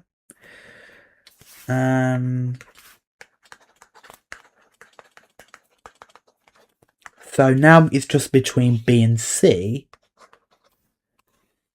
Now, firstly the masses. B has mass 4m. C has mass 2m. Okay. Now, as for the speeds, now we're told C is at rest, so it starts with 0 speed. As for B, well, we know after the first collision, B has speed v2 going forward, right? So it's going to be v2 forwards. But we know what v2 is. We have an expression for v2. V2 is here. It's a seventh u of 3e plus 10. So I can sub that in here. A seventh u 3e plus 10. Okay, there we are. Then afterwards, well, we know for sure C has to be moved forward because obviously C is at rest. Then B is going to push C forward. Okay, so C is going to have W2 here. Let's say then B has... Let's say B is also going to go forward, W1. Okay, these are my speeds. E, again, that's still E, the restitution. Okay, so we're going to do a normal method. So we're going to find speeds using momentum and restitution. So momentum firstly. For B, it's going to be 4m, lots of the initial speed, which is this, a 7th u of 3e plus 10. And then 2m lots of 0 is going to be 4m lots of w1 and 2m lots of w2. So if we simplify this, well, that's going to be 4m times the 7th u is 4 over 7 lots of mu of 3e plus 10. That's going to equal 4mw1 and 2mw2. Then we can cancel the m's. So then we could say 4 over 7 lots of 3e plus 10 is going to be 4w1 and 2w2. And so there we are. And that's my first equation.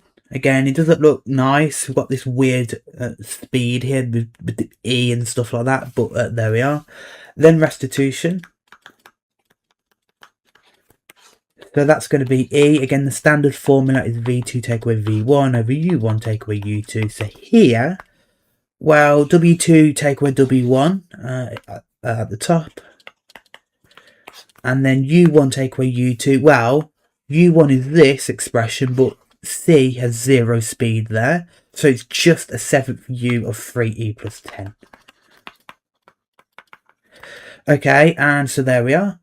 Now remember, this is equal to E.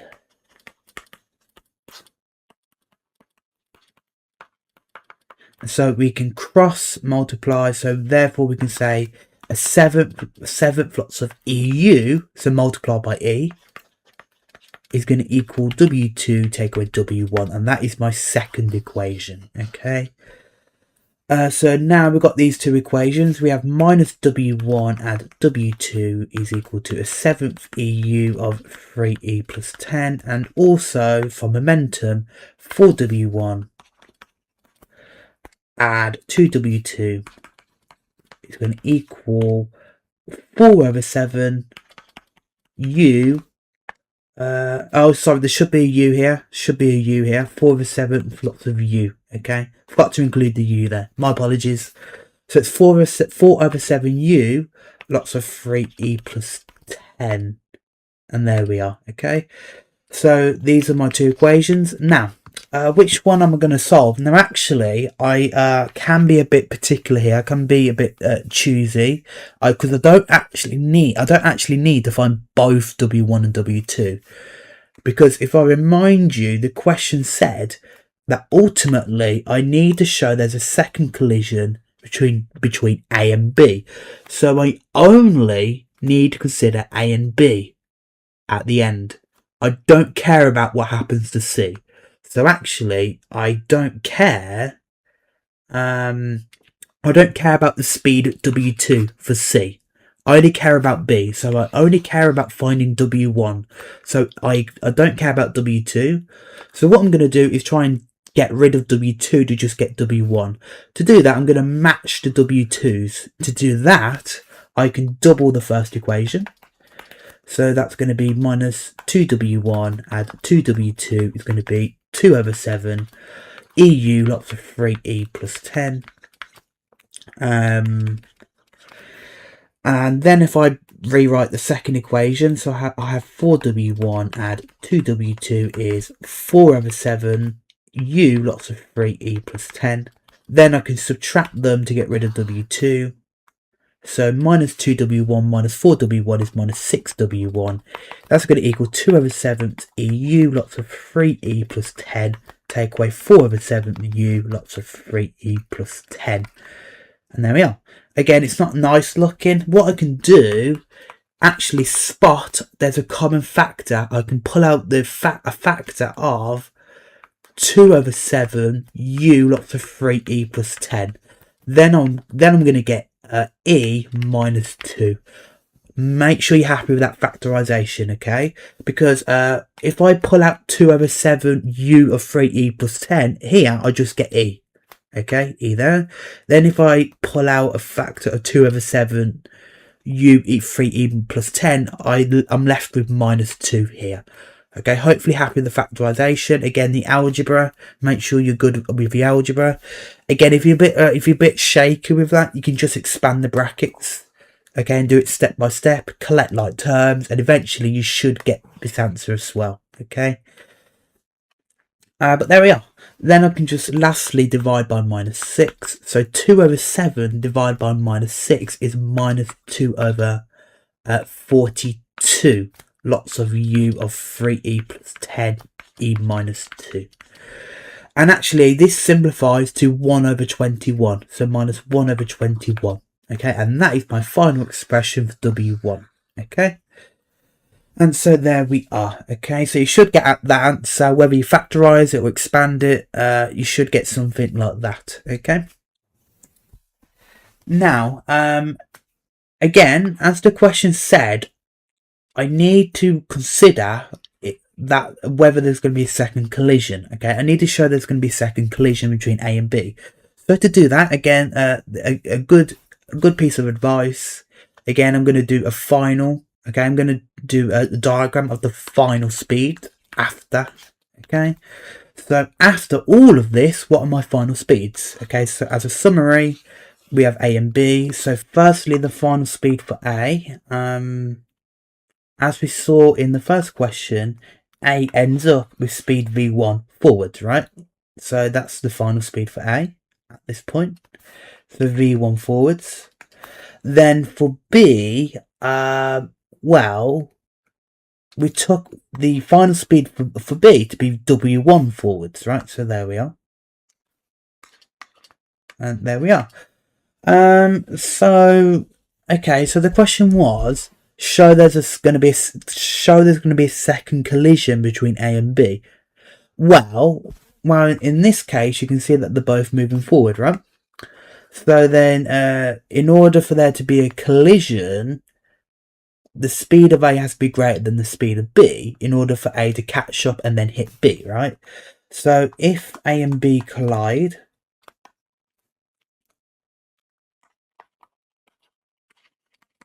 here, that means that the speed of A has to be greater than the speed of B, okay?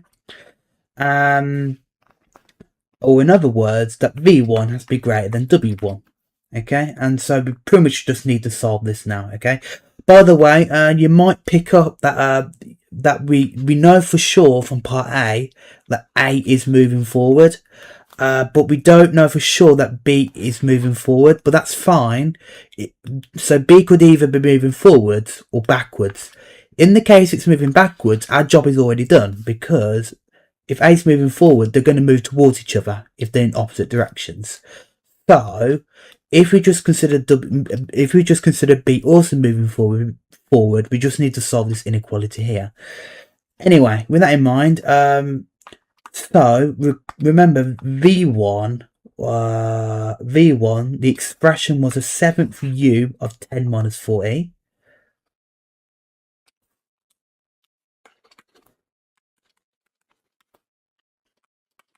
That's going to have to be greater than W1, which was this expression here, minus 1 over 21u of 3e plus 10 e minus 2. Now, what a nasty inequality, but I can make my life a bit easier. I can firstly get rid of the u's. And again, u is positive, so it doesn't affect the inequality. So we have a 7th of, well, actually, no, hang on. A 7th of 10 minus 4e is going to be greater than minus 1 over 21 lots of 3e plus 10 e minus 2. Then I can actually get rid of the fractions. Well, obviously between 7 and 21, I can just multiply by 21 to get rid of both fractions. So multiply by 21 to get 21 over 7 is 3. So 3 lots of 10 minus 4e is going to be greater than minus 3e plus 10 e minus 2. I can actually absorb the negative into one of the factors. Let's say I'll do it to 2 minus e. Okay.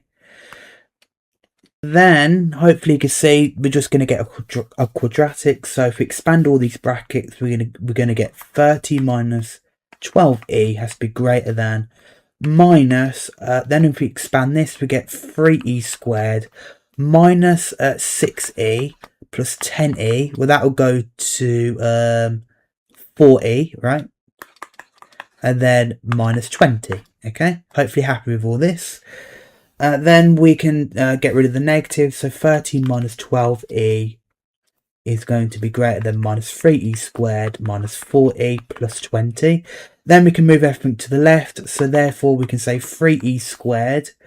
And then minus 12e plus 4e is going to be minus 8e. Then 30 minus 20 is going to be plus 10. And that has to be greater than 0.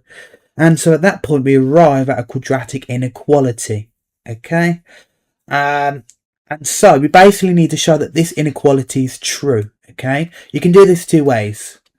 You could probably what screamed to you is probably just to solve it, right?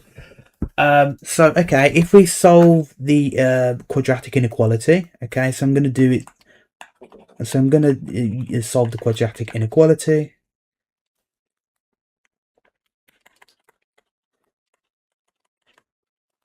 So remember, when you solve quadratic inequalities, we need to find what we call the critical values, which are sort of like the roots. Okay, so the critical values.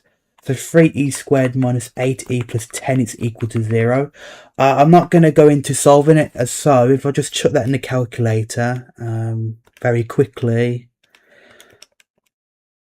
I actually get complex roots. Okay, so there are no real solutions here.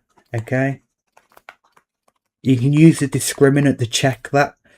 So that means that the graph is going to look a bit like this. Okay, and so therefore we can deduce that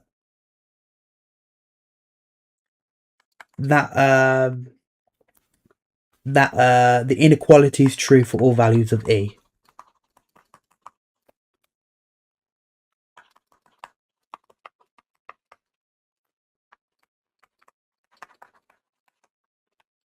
Okay, because the graph is always positive. Okay, so there we are. Alternatively, you could consider completing the square. Okay,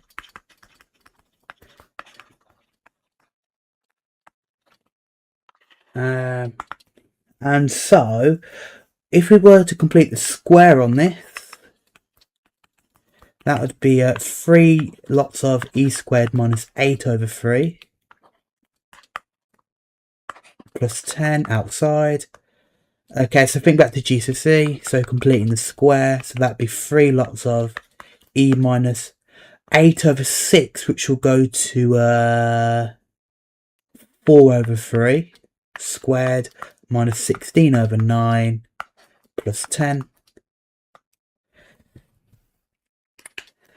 And so that if I expand that, I get 3 lots of e minus 4 over 3 squared. And then 3 times minus 16 over 9. I get minus 16 over 3 plus 10. Okay.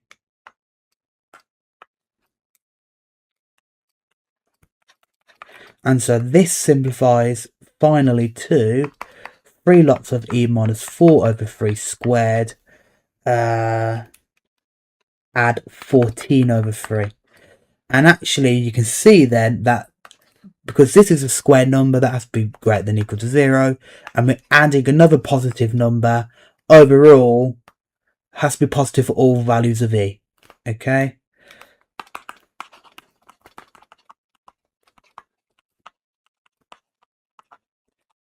And so again, the inequality must be true. Okay.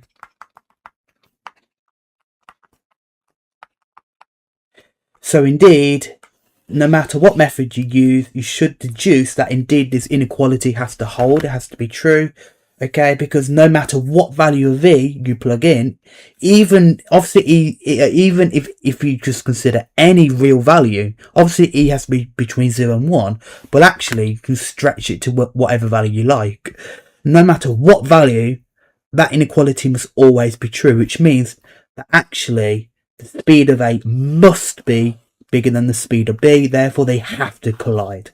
Okay, so therefore I'm going to say that therefore indeed the speed of a is greater than the speed of b, therefore a and b must collide again. Okay,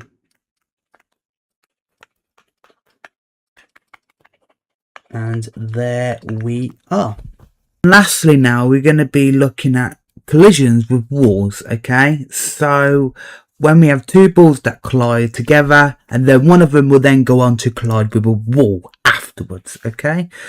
Now I've looked at collisions with walls earlier on in the chapter. I think it was in chapter 4.2 where we looked at collisions with just surfaces. So make sure you look at that first before you look at this. But yes, so the textbook doesn't really go into this at all. But it does come in a few exam questions, so let's have a look at this then. And remember, the core idea is we're going to use distance, speed and time, think back to GCSE, because it's constant speed. Okay, and so then let's have a look at this question. So here we're told 2 small smooth spheres P and Q have masses m and 3m respectively. Sphere P is moving with speed 12 u on a smooth horizontal table when it collides directly with Q, which is at rest. On the table, the coefficient restitution between P and Q is 2/3, and it just simply wants the velocities of them afterwards. Okay, it's a pretty standard question. Okay, so no walls just yet. But let's have a look at this question. So again, we've got P and Q. So again, I'm going to draw my diagram like this. And so the mass of P is m and mass of Q is 3m. I am told sphere P is moving towards Q, okay, and the speed is 12u, okay. And I'm also told Q is at rest, which means it has 0 speed at the start. I'm also told E is 2/3, and there we are. So then after the collision, where Q is going to have to move forward because P will push Q forwards, I'm going to call that V2, and then let's say P continues also moving forward with V1. Okay, so there we are, hopefully happy with this diagram then. So now again, I'm just going to do the exact same procedure I've been doing all chapter. So firstly, my momentum. So for P, that's going to be M lots of 12U. And then for Q, that's 3M lots of 0. That's going to be M lots of V1 and 3M lots of V2. Okay. So I'm going to get 12MU is going to equal MV1, add 3MV2. Then I can just divide by M. Cancel the M's. And so then I get that 12U is V1, add 3V2. And that is my first equation. Then if I apply restitution, so again, that's going to be E is V2 take away V1 over U1 take away U2. In this case, this is V2, that's V1. So V2 take away V1. And then U1 take away U2, 12U is U1 and then 0 here. So it's just 12U take away 0. And that will simplify to V2 take away V1 over 12U. Therefore, well, E, remember, E we're told is 2/3 here. So we can say that 2/3 is equal to this. Then if we cross multiply, we get 2 lots of 12U is 3 lots of V2 take away V1. Then if we expand, we get the equation 3V2 take away 3V1 is equal to 24U. And that's my second equation there. So then I've got simultaneous equations. So I have minus 3V1 add 3V2 is 24U. And also V1 add 3V2 is equal to 12U. Okay. And then this is quite easy to solve because I can take away to get rid of V2 straight away. If I do that, I get minus 4V1 is 12U. And therefore, divide by minus 4, I get minus 3U. And so there we are. Then I can find V2. I'm going to substitute V1 into any of the equations. Let's say I substitute it into the second one here.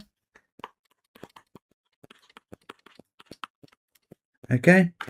So then I'm going to get V1 is minus 3U, add 3V2 is 12U. Then I can add 3U to just get 3V2 is 15U. Therefore V2 divided by 3, I get 5U, and that is my speed there. And there we are. Those are my velocities then. So let me add that on then. So I have V1 which is minus 3U. And V2 which is 5U. Okay, I could flip this. You absolutely can flip it if you want to. I'll leave it there for now. I'll change it if I need to. But that's my velocity, right? So there we are. Then, okay, now I'm told after the collision, Q hits a smooth vertical wall perpendicular to the direction of its motion. The coefficient restitution between Q and the wall is 4/5. Q then collides with P a second time. Find the velocities of P and Q after the second collision. Okay, so what's happening is, if I draw a diagram, okay, we have obviously we've just seen that P and Q collide. Let's say I have P and Q here. They collide. But then what's going to happen is Q is going to start moving forward, and at the end of this sort of floor there's a wall. Okay, so Q is now then going to move forward, hit the wall, and then after it hits the wall, Q is then going to go back the other way. Okay, then eventually there'll be P here, and then they'll collide again. So hopefully you can see that, right? Hopefully you can see basically what the story is here. Okay, so we just looked at P and Q colliding there. So then what's going to happen is Q will hit the wall, and then Q will then go on to hit P again. So if we break it down, okay, let's firstly consider the impact with the wall. Okay, So when Q hits the wall, let's just consider that first, okay? So Q is going to hit the wall, okay? And so we have Q here. And then we have our wall. And so Q is going to go towards the wall. The speed, well, we saw at the end of the first part that Q leaves off with speed 5u forwards. So that's going to be the speed it approaches the wall with, right? So 5u here. Now, obviously, then it's going to rebound and off the wall and go the other way backwards. Okay, I'm going to call that speed, say, W. Okay, then I also know that the coefficient of restitution between the wall and Q is 4/5. Okay, so here E is 4/5. So if I was to calculate the coefficient restitution here, E, well, again, think back to what we looked at previously. We saw that with walls like this, the coefficient restitution is the speed afterwards, which is W over the speed before, which is 5u. Okay, so there we are. So E is the speed afterwards over the speed before the hit. Hopefully that makes sense. And so therefore, because we know E is 4/5, we can say 4/5 is W over 5u. And so then we can cross multiply. So 4 lots of 5u is 5 lots of w. Therefore, w divided by 5, we get w to be 4u. And there we are. That's the speed after it hits the wall. So 4u there. Okay, so that's my speed after Q leaves the wall. Now, after Q leaves the wall, it's then going to go back to P, and then they're going to collide once more, as you can see there. Okay, so now we need to consider the next collision between P and Q. Okay, so we have P and Q, and well, firstly, P has mass m and Q has mass 3m. Okay, now what about the speeds? Now for Q, well, we just saw that Q leaves the wall with speed 4u backwards, so that's going to be the speed as it approaches P, right? So there we are, hopefully happy with that.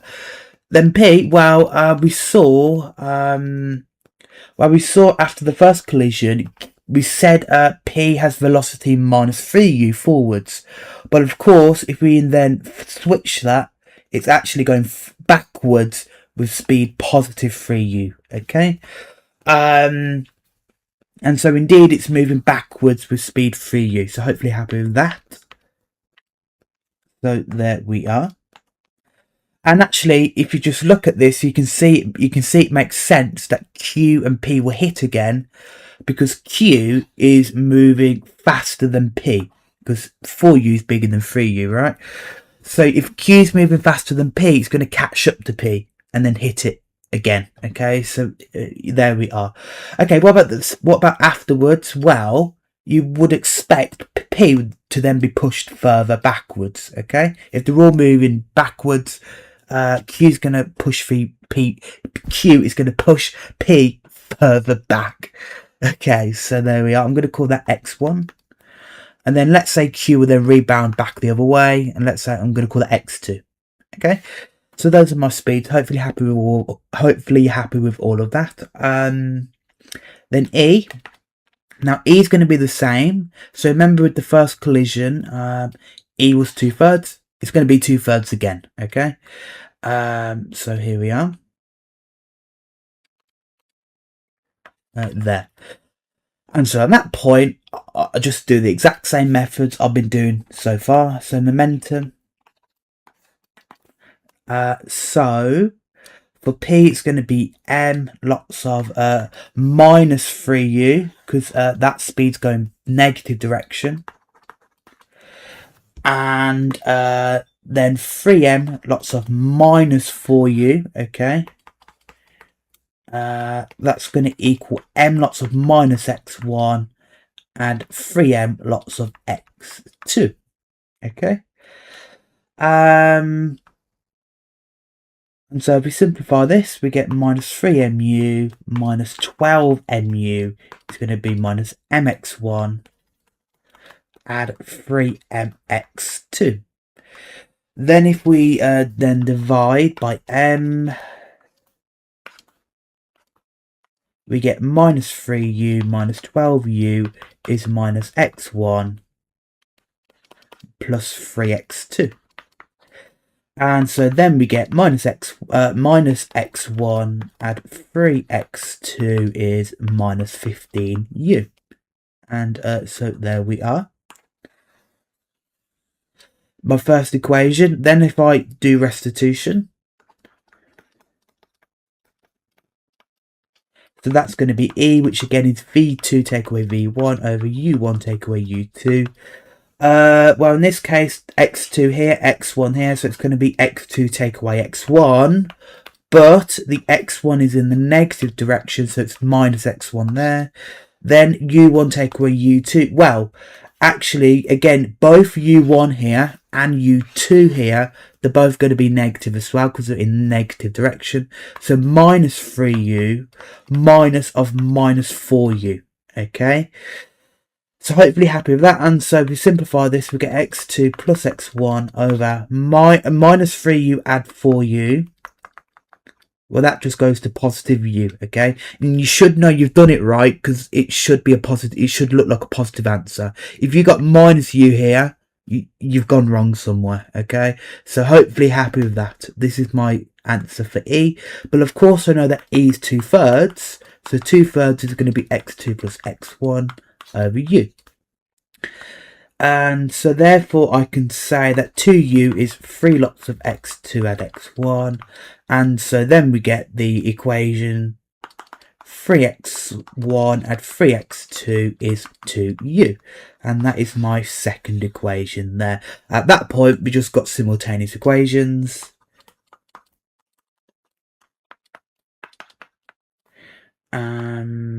Minus x1 add 3x2 was minus 15u. Yes, okay, so these are my two equations. And actually, again, I can just take them away because that'll get rid of the x2s, okay? So if I take these away, I'm going to get 4x1. It's going to be 17u, okay? Therefore, x1 will go to 17 over 4 lots of u, okay? And that is my answer for x1. Then I can get x2. I'm going to substitute that into one of the equations. Let's say I substitute it into the second one here.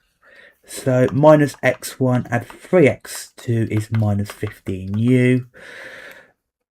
So therefore, minus 17 over 4u add 3x2 is going to be minus 15u. And so therefore 3x2, if I add the 17 over 4, I get minus 43 over 4 lots of u. Therefore divide by 3, I get x2 to be minus 43 over 12 lots of u. And that's my expression for x2 there. Okay, so those are my final velocities. So x1 is 17 over 4.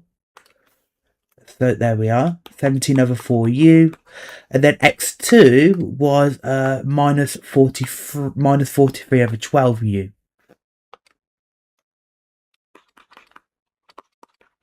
And there we are. Of course, we could flip that if you want to, and then it'd be positive 43 over 12u. So that's telling me that they're both moving back. They're both moving backwards still after the collision with these speeds. And there we are. There we are. Okay, let's have a look at some exam questions now. So here we're told particle P of mass 2m is moving in a straight line with speed 3u. It collides directly with Q of mass m that's moving with speed 2u in the opposite direction. We're told the coefficient restitution is E, where E is greater than 4/5. And firstly, we need to work out an expression for the speed of Q. Okay, so again, literally standard question. So firstly, draw a diagram of P and Q. So we have P and Q here. Now the mass of M was the mass of P was 2M, and Q is just M. Okay. Then we're told that P has speed 3u, so it's going to be moving towards Q. So 3u here. Then Q, we're told, is in the opposite direction. It's moving in the opposite direction. So it's going to then be going towards it, right, like this. And it's 2u here. Okay, so hopefully happy with that. Then afterwards, well, let's assume that Q would then go forwards. Well, it would have to go forwards, I think. But then P would then, let's say, rebounds the other way. Okay, I'm going to call this V1, V2. And there we are. And we have E here. We're not told what E is. What we are told, E is greater than 4/5. So that might come into play at some point. But there we are. Okay. So now literally the same method. Okay. So firstly, momentum.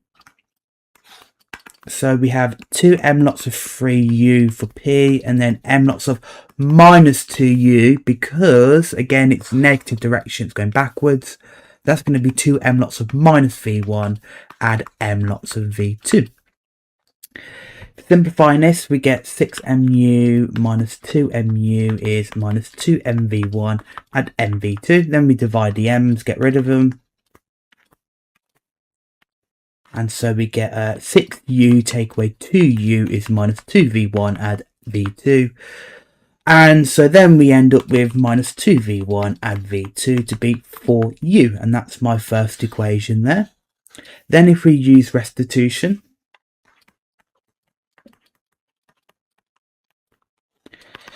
so that's going to be E, which again is v2 take away v1 over u1 take away u2. We have v2, v1 here. Well, of course, the v1's in the negative direction, so it's minus v1. And then we have u1 take away u2, so it's going to be 3u. But then the 2u here is going to be, again, negative. It's in the negative direction going backwards. So it's 3u take away minus 2u, okay? So that would be v2 plus v1 over 3u plus 2u. So therefore, E is going to be v2 and v1 over 5 lots of u. Okay. Again, pay attention to the direction of the speeds. Okay, the velocities. But there we are. Then we can just multiply to get 5 EU is v2 and v1. And that's my second equation. So okay, so I've got these simultaneous equations. V1 and V2 is 5EU, and also minus 2V1 add V2, which is 4U. Okay, so this is equation 1 and 2, and actually I can easily just take them away because then the V2s will cancel out. So I have 3V1, and that's going to be 5EU take away 4U. And then I can just divide by 3, so it's going to be a third of 5EU take away 4U. And then I can factor a U out. So we get V1 to be a third U of 5E take away 4. And there we are. Then we need to find V2. So I'm going to sub V1 into one of the equations. Let's say I substitute it into the first one. So V1 and V2 is 5EU. So then I get, if I sub V1 in, I get a third U of 5E minus 4, add V2 to be 5EU. Therefore, V2 is 5EU, take away a third of U of 5E minus 4. And there we are. Let's expand and simplify. So V2 is 5EU, take away 5 over 3EU, add 4 over 3U. And actually, I can collect like terms here. I can collect the EUs. So I have 5 lots of EU take away 5 thirds lots of EU. I get 10 thirds lots of EU here. And then add 4 over 3U. Hopefully happy with that. And actually, I can pull out a third U. Okay, I can pull out a U over 3. So third U. Lots of 10e plus 4, and that is my simplified expression for V2. Okay, so what did the question want? It wanted the speed of Q to be a third of U of 4 plus 10e. And that is what the question wanted. Cool. Great. Okay.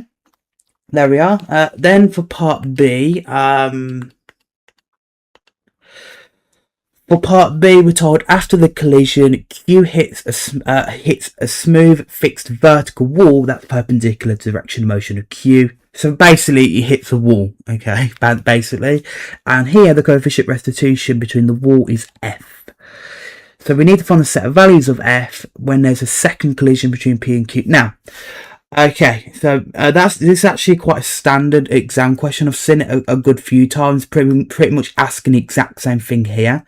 So do make sure you pay attention. So obviously, this is saying now after the collision, Q is then going to hit the wall. So now let's consider where Q will now hit the wall. Okay, so the impact of the wall. And so here we are. So now it's just Q. So Q hits the wall. So we have a wall here. So what's the speed as it goes into the wall? Well, it's going to be the speed after the first collision, right? So remember that here we saw that Q ends up moving forwards with speed v2. So that's going to be the speed forwards as it moves to the wall there. Then after the wall, it's going to then have some speed, let's say W, right, as it rebounds off the wall. And I'm told the coefficient restitution is F. I'm not told what F is. It's just F, okay? So there we are. So if we apply restitution then F is going to be the speed afterwards, which is W over the initial speed V2.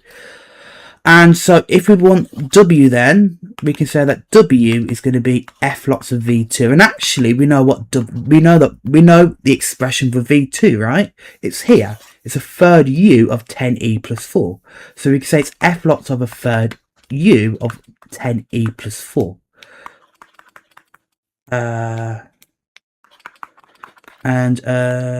There we are.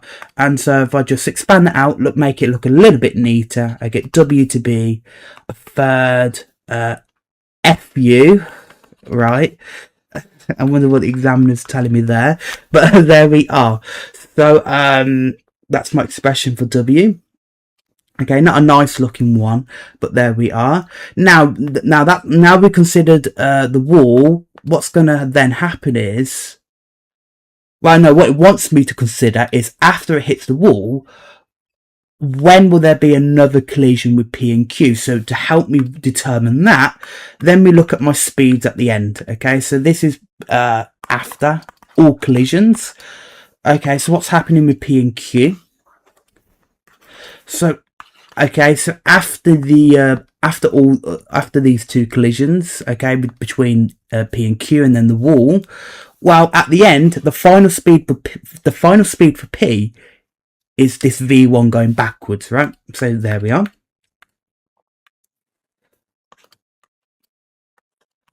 And then for Q, well, it's this W here. Okay, Q's moving backwards also with W.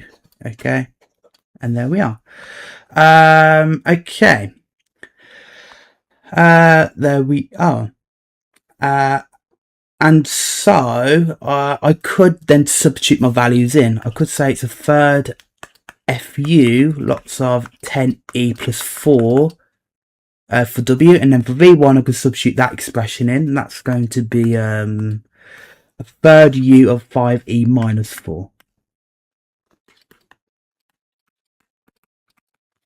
And there we are. When will there be another collision between these two then, if we look at these final speeds here?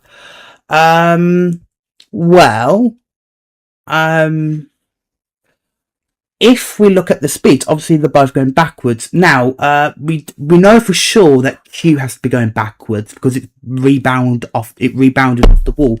P we're not so sure of, but actually, say if P was then going forwards, well, by default, they're going to collide because they're moving towards each other, right? So we don't need to consider this case, really. So let's just take it going backwards. And actually, we know for sure, we do know for sure it's going backwards because we're told that E is greater than 4/5. So if E is greater than 4/5, if E is greater than 4/5, so then a third U of 5E minus 4, well, if E is greater than 4/5, well, then this bracket has to be greater than 1. Okay, it has to be positive. So if this is positive, and this is positive because E is greater than 4/5, so that would be greater than 1. So that means this expression is positive. Anyway, basically, we know we can be comfortable with knowing these directions here. Anyway, what we can then do is, well, if they're going to collide, well, clearly Q has to be moving faster than P, because then Q will be then catching up to P, and then therefore it will collide. So I'm going to say P and Q will collide again if the speed of Q is greater than the speed of P. Okay, and hopefully happy with that reasoning there. Okay, because if Q is moving faster than P, it will then reach up to P and then collide again. Okay, hopefully happy with that. So there we are. So then simply let's just substitute my speeds in. So Q, the speed is a third FU of 10e plus 4. That has to be greater than speed of P, which is a third U of 5e minus 4. Okay. And so then we just solve this inequality. So it wants me to find the values of F. So we sort of need to solve for F here. Well, immediately I can cancel a third U out. Okay.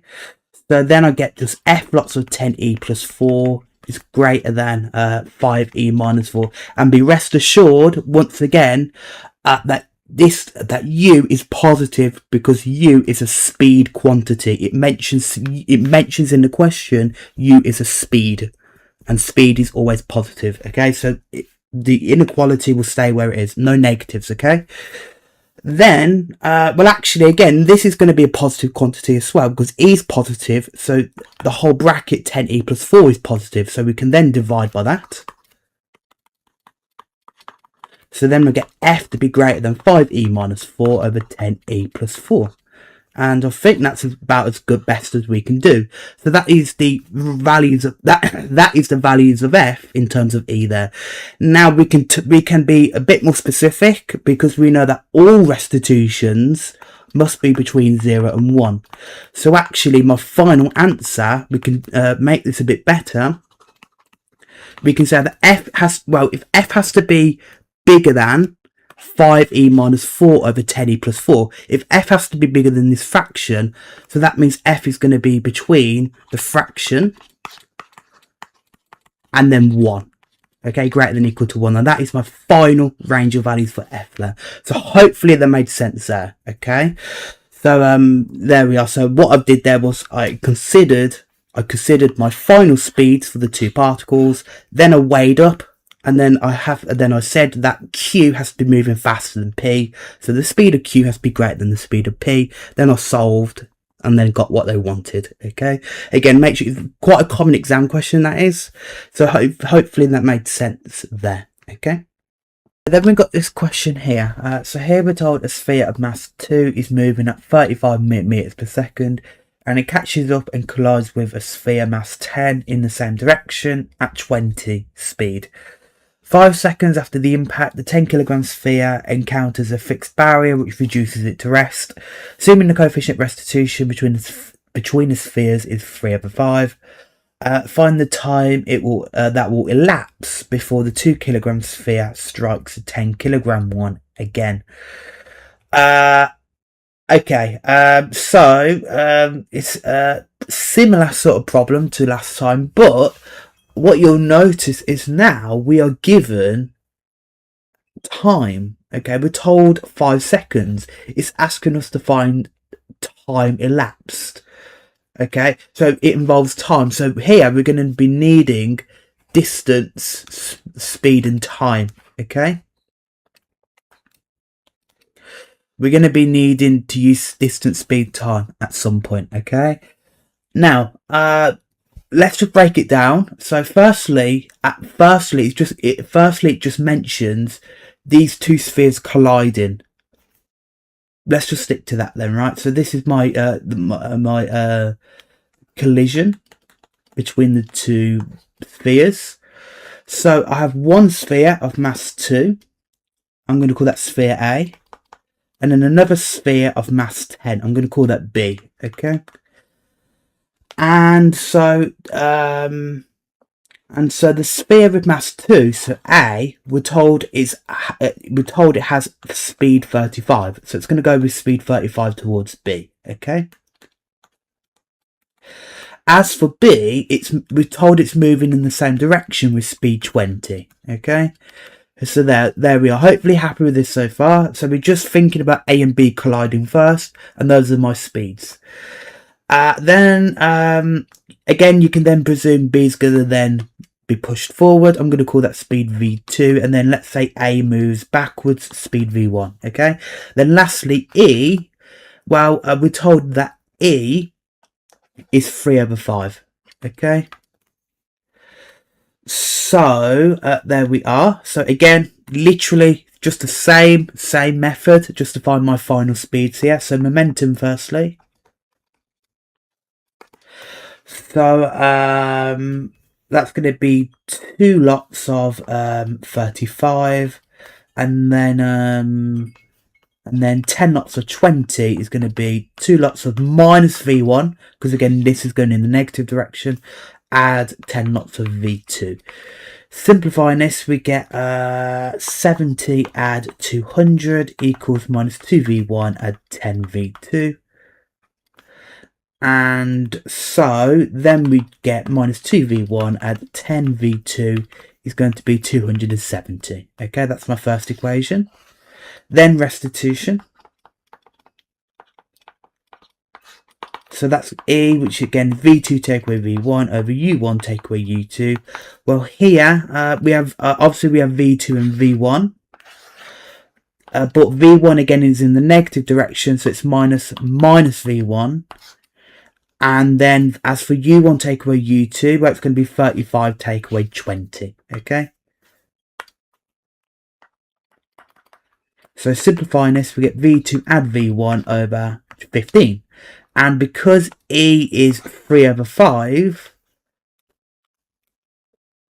we can say that this is equal to 3/5. So if we cross multiply, we get 15 lots of 3 is 5 lots of V2 add V1. And so expanding this, we get 5V1 add 5V2 is 45. And actually we could cancel this down. You could simplify it. You could divide by 5 if you want to. So that is just V1 add V2 is 9. And there we are. That is my second equation there. So I've got these two equations. I've got V1 add V2 is 9. And also minus 2V1 add 10V2 is 270. And so these are bog standard simultaneous equations. So I could firstly double the first equation. So get 2V1 add 2V2 is 18. Then if I bring down the second equation, hopefully then you can spot I can just add them to get rid of V1. So the V1s cancel, then have 12V2 is 288. Okay, and there we are. Okay, then I can just divide by 12 to get V2 on its own to be 24. Okay, and there we are. That's V2. Then let's substitute V2. Let's say I substitute it into the first equation. So I'm going to sub V2 into V1 add V2 is equal to 9. So then I can get V1. So V1 add 24 for V2 is equal to 9. Therefore V1 is going to be negative 15. Okay, and that is my velocity there. So at the end, these are my speeds. So V1 is negative 15 and V2 was 24. But of course, that would mean it would then be going forward by positive 15 here for A. And there we are. So those are my two velocities there. So again, pretty bog standard, but hopefully happy with that. Then this is where it starts to kick in, because now we're told that 5 seconds after the impact, the 10 kilogram sphere, which is B, we're told that B encounters a fixed barrier, which is my wall, which reduces it to rest.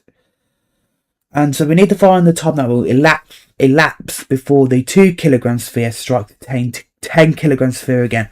Okay, so we're going to need to draw something, right? There's a lot of stuff going on. Now, the strategy, a really good strategy for this type of question is, well, let's consider the two particles separately. So let's look at the motion of B first, okay? So obviously it's on some sort of floor, okay? And then there's going to be a wall at the end, okay? Now B, let's say we have A and B here. Okay, this is when they collide. This is when A and B collide, let's say somewhere here. Okay, now, what's going to happen is B's then going to start rolling forward towards the wall, and then it's going to hit the wall, okay? So what happens is, this is the first point, and then it ends up at point 2. And so there we are. Then if I label my speeds, well, B, at the end of the collision, we saw that the speed of B is 24 forwards, okay, so 24. Then it's going to approach the wall with speed 24, okay. But then we're told it when it hits the wall, or the barrier, whatever they call it, after B hits the wall, it then goes to rest. So then it goes to 0 speed afterwards. And there we are, okay. Okay. So hopefully happy with this. So I've just done, so I've just considered the point between when they collide to when B hits the wall. That's the full motion of B here. Okay, hopefully happy with that. Okay, and now I'm going to do the same thing, but for A now, right? So I'm going to draw the journey for A. So again, the exact same sort of setup. So the floor and the wall. And actually A will start at the same point after the collision with B. There we are. So it's going to start at, this is after the collision, right? So exactly the same with B. And then what happens is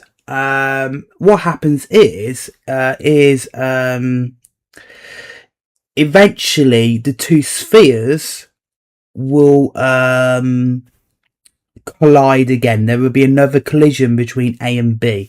Now, as we discussed, B stays at the wall because it goes to rest, right? So that means if B's still at the wall, then A eventually is going to have to move towards the wall as well, okay? So hopefully happy with that. So B hits the wall, then A goes forward, and then it will eventually hit B at the wall. I'm going to call this point 3, okay? Because I want to distinguish. So this is point 2, where B hits the wall. Point 3 is then when A hits the wall effectively at B, right? So I want to distinguish these are different points in time. So hopefully happy with that, okay? So so there we are. So A, so this is from when after the collision to when A hits the wall and collides with B. Hopefully happy with that, right? So A goes from point 1 to point 3 here. Then we fill in our speeds. So A, well, after the collision, as we worked out, it moves with speed 15 forwards, right? So it's going to go forwards 15 meters per second. So 15 meters per second for A. And then it's still going to move forward, right? It's still going to move forward with speed 15. Okay, when it hits B the second time. So hopefully happy with that, right? So that's the same speed, 15 there. Okay, now, what else do we know? Let's have a look at the question. We are told a time. We're told 5 seconds after the impact. So after the collision, the 10 kilogram sphere, which was B, right? So 5 seconds after they collide, B hits the wall. So actually that tells me it's 5 seconds between the collision to when B hits the wall. So I can say that this time here is 5 seconds. So if I look at the motion for B here, the time from point 1 to point 2 is 5 seconds. Hopefully happy with that. That's the time that I'm told between after the collision to when B hits the wall. Hopefully you're happy with that. Okay. And so that's the idea. We just want to label all the information we have, and when we draw the diagram like this, it makes it very easy to label the information and work stuff out. Okay, so there we are, and that's all the information given really. If I now still look at point B, if I still look at B, write this graph for B, well, we know the time. And we know the speed is 24 from point 1 to point 2. I think we can now work out the distance by using distance is speed times time, right? So, if I just consider B then, the distance from point 1 to point 2 is going to be speed times time. Right, that's my standard formula. Well, from point 1 to point 2, if we look at B then, well, the speed is 24 and the time is 5 seconds. So it's 24 times 5, right? And so that'll get me a distance of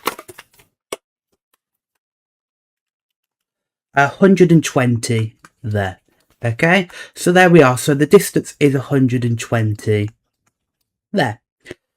So the distance from point 1 to point 2, so the distance from the collision to the wall is 120 meters then. Hopefully happy with that. Actually now, if we look at the motion for A, well, obviously we've got slightly different points here. So obviously point 1 is again the same point when they leave the collision. Point 3 is the point where A hits the wall and hits B, but the distance is still going to be the same, right? Because effectively it's the same, it's between the same physical points from the collision to the wall, right? It's the same distance. So the distance which we worked out was 120, right? Hopefully happy with that, right? So the distances is going to be the same because it's between the same two sort of positions, right?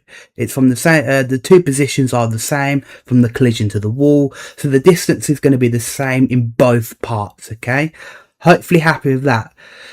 But the time, so then we can work out the time from point 1 to point 3 for A then. Okay, so if we now consider A, the time from point 1 to point 3, well, again, that's going to be distance over speed.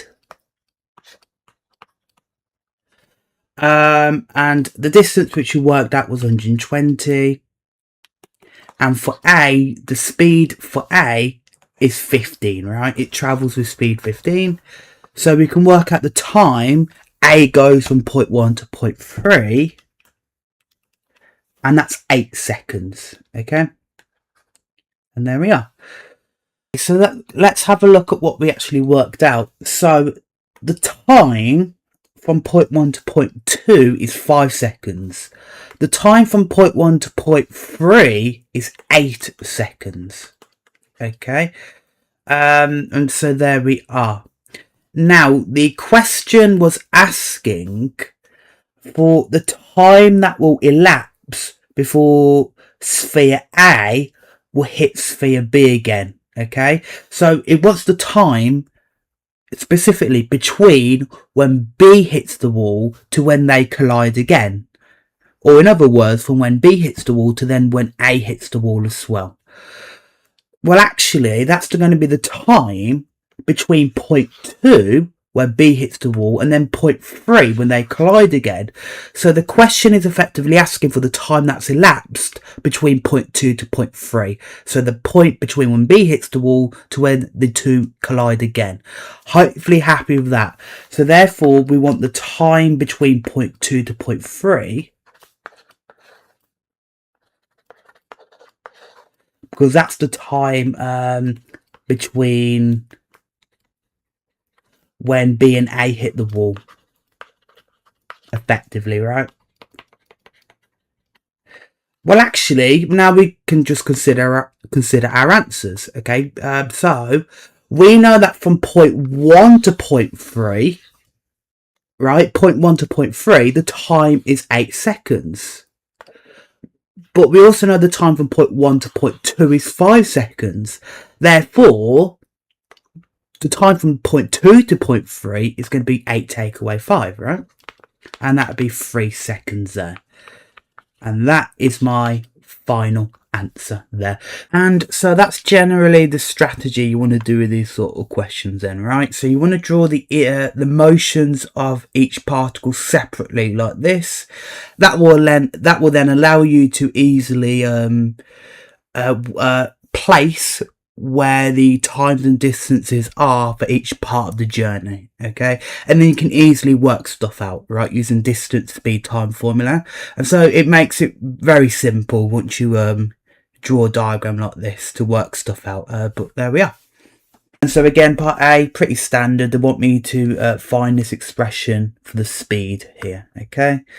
And that's what we're going to do. So again, my standard diagram, standard procedure. So we have P and Q here. And the masses, well, P has mass 3m. And Q has mass 5m, okay? There we are. And I'm told they're moving in opposite directions, okay? So that means P is going to go to Q and Q to P like that, okay?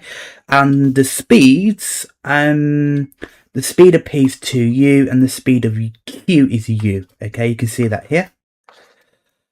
And obviously the coefficient restitution is just E, okay? It's just E, so there we are. Now what about afterwards? So obviously Q is going to go forwards. And that's I'm going to call that V2. Now P, if we actually read further in the question in part B, they're asking about the direction of P, the direction of motion of P not changing. So let me just consider that then. So let's consider P not changing direction. So it's still going to move forwards as well. Okay. I'm going to call that V1. So hopefully happy with that. And so at this point, we're going to then apply my usual techniques. So momentum first. Okay, well, that's going to be 3m lots of 2u. And 5m lots of negative u, because it's going backwards. Okay, so negative u. That's going to be 3m lots of v1. Add 5m lots of v2. If we simplify, we get 6mu minus 5mu is 3mv1. Add 5mv2. Then we can get rid of the m's. So we get 6u take away 5u is 3v1 add 5v2. Therefore, we can simplify to get 3v1 add 5v2 to be u. Okay, and that is my first equation there. Then we're going to do restitution. So that is E, which is v2 take away v1 over u1 take away u2. So that's going to be, well, v2 take away v1. And then u1 take away u2. Well, it's 2u and then u, but this u for this u here is negative direction, so it's going to be 2u take away minus u. Okay, like with momentum. So that simplifies to v2 take away v1 over 2u plus u. So therefore we can say that E is v2 take away v1 over 3u. Okay, then we can multiply to then get 3eu is v2 take away v1, and there we are. So we get these two equations. So I have minus v1 and v2 to be 3eu, and also 3v1 and 5v2 to be u. Okay, and these are my two equations. Then if I triple the first equation, no, triple times by 3, I get minus 3v1 add 3v2 to be 9eu. Then if I bring down the second equation here, hopefully you can spot if I add them, I can then get rid of the v1s. So I get 8v2 on its own to be 9eu add u. Then if I divide by 8, I get v2 to be an eighth of 9eu plus u. And then I can just bring out a u. So v2 is an eighth u lots of 9e plus 1. And there we are. Then I can find v1. I'm going to need it most likely. So v1. So I'm going to sub v2 into one of the equations. Let's substitute it into the first one here. So minus v1 add v2 to be 3eu. Yep. So that means minus v1 add this 8th u of 9e plus 1. That's going to be 3eu. Then if I say v1 then is going to be an 8th u of 9e plus 1 minus 3eu. Okay. Then if I expand and simplify, I get 9 over 8 lots of eu plus 1 over 8u minus 3eu. Then hopefully you can spot I can collect the eu's here. So I have 9 over 8 lots of eu, take away 3 lots of eu, I get minus 15 over 8 lots of eu, add an 8th u. Okay. And then I can just factor out. So let me factor an 8th u out. Then I get 1 take away 15e. Okay. And that is my expression for v1. Okay. So those are my two speeds there. Hopefully happy with that. So if I check my answer then. So the speed of q. So 1 over 8, an 8th u of 9e plus 1. But that's what I got. That's v2. Great. And so there we are. Then in part B, it says find the range of values of E for which the direction of motion of P is not changed. Well, that's what we did. We assumed that P continues moving forward here. Okay. Which means that V1 has to be positive. Okay. Because if it will say -3, it'll then have to flip the direction to make it positive. So V1 itself has to be positive in order for it to move forwards. Okay, so that's what we need to do. So we need to consider V1 being positive. Okay, consider V1 is positive. So that means V1 is greater than 0. And so that means that if we sub in this expression, we get an 8th u lots of 1 minus 15e, which is greater than 0. Then we just solve for e. Okay, well, firstly, I can divide by an 8. I can divide by an 8th u. And then I'll just get 1 minus 15e is greater than 0. Then 1 is greater than 15e. Then I can divide by 15. So then I get 1 over 15 is greater than e. Or I could flip that to then say e is less than 1 over 15. And so that's my range of values. But again, I can be a bit better than that, because I also know e is always between 0 and 1. So my final answer is, well, e has to be less than 1 over 15, so it's between 0 and 1 over 15. And there we are.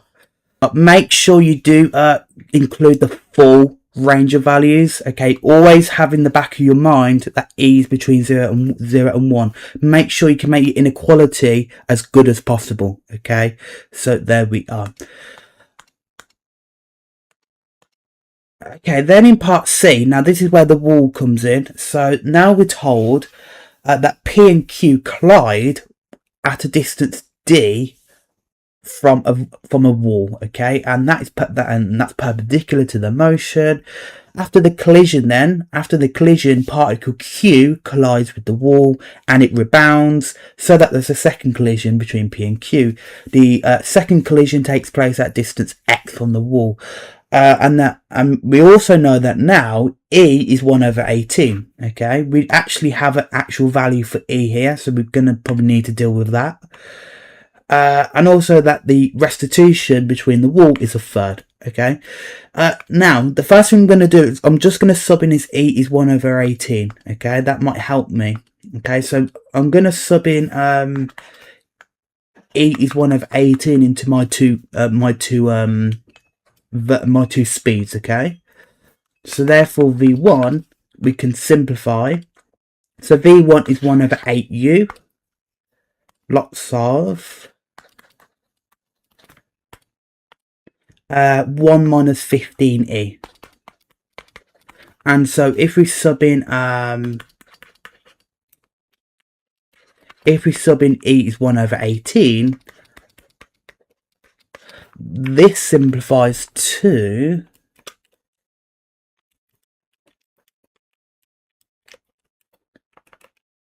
1 over 48 lots of u. Okay, there we are, that's V1. We can also do the same for V2.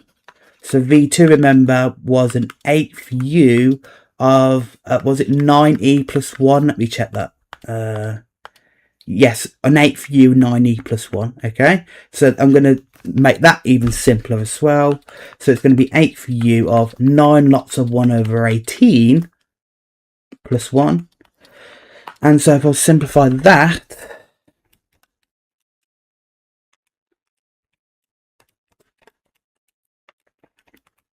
I get 3 over 16 lots of u. And those are my two speeds there. Okay, they look a bit nicer now, right? Okay, so what's actually going on then? So we've got this collision going on. So again, it's it's a bit similar to the earlier problem we looked at. So again, after they collide, then Q hits the wall, then Q goes back, and then it hits P. Okay, so again, the strategy is, okay, if we try and break it down, let me draw now the motion of Q and P separately. So what's going to happen after the first collision? So the diagram for Q firstly then, well, again, if you see the question, we're told that after the collision with P, Q collides with a wall and then rebounds back to P. So this is the situation then, right? So for Q firstly, so I'm just considering the journey for Q. So again, we've got a floor, like this, and we have a wall. Okay, this is my wall. So we have P and Q, right? Let's say P and Q are over here. And this is after the collision, right? Then Q's going to go forwards, and then it's then going to hit the wall. So this is my first point of the journey. Then the second point of the journey is when it hits the wall. And then it's going to rebound back off the wall. And then Q's going to hit P again. So let's say here is where they collide again. Okay, P and Q here. And so that's going to be my third point of the journey. Hopefully happy with that, okay? In fact, I'll label it even clearer. So let's say this is my first collision here. And then my second collision at point 3 here. So that's the timeline. Hopefully happy with that. So Q goes from point 1 to point 2, then from point 2 to point 3. So it goes from the first collision to the wall, then from the wall to the second collision. And there we are. Hopefully happy with that, okay? Now, let me label my speeds, okay, at each point. So, for Q, well, after the first collision, Q moves forward with V2. But we just worked out that V2 was 3/16u. So it leaves the collision with speed 3/16u. Okay, hopefully happy with that. We just worked that out. And then it's going to head to the wall with the same speed 3/16, right? Because it's constant speed. So it approaches the wall with speed 3/16. Then it's going to rebound and leave the wall. Now, we have to consider restitution here. So E, what we're told is that E from the wall, if I look at the question, the coefficient of restitution between Q and the wall is a third. So the wall has a coefficient of as restitution a third. So E here, E for the wall is a third. Hopefully happy with that. Now, we could do we could do a diagram separately to show the impact of the wall, but we don't really need to, because what E is essentially telling me is how much my speed is decreased by. So if I approach the wall with speed 3/16, I now multiply by a third, so I lose a third of my speed. If I work this out, that's going to get me 1/16u, right? And there we are. So I leave the Q leaves the wall with speed 1/16u. And so that's the speed it's going to approach P with. Okay, and there we are. So hopefully happy with all the speeds there. Okay, and now I'm going to do the same for P. So I'm going to consider the journey for P. So again, I got my floor and the wall. Now for P, again it's going to start at the same point. So after the collision, we have P and Q. So this is point 1, right? So again, this is just after the collision, so the first collision. And then P is just then going to hit Q again, okay, at the point 3 here, okay? P is going to go forward and then hit Q again here. So let's say it's here at point 3. And there we are. And so there we are. That's my second collision. Now P is slower than Q, so P won't hit the wall. P's just going to hit Q again, because Q is faster, so it hits Q is faster, so it hits the wall. Then it returns back to P like this. So P's motion is actually fairly simpler, right? But there we are. Hopefully happy with that for P. Now the speed, well, after the collision, is V1, right? P has speed V1, which is 1/48u, which we worked out. So it's going to be 1/48u for P, and then it's going to approach Q at point 3 with that same speed, right? And there we are. And there we are. Hopefully happy with that then. Cool.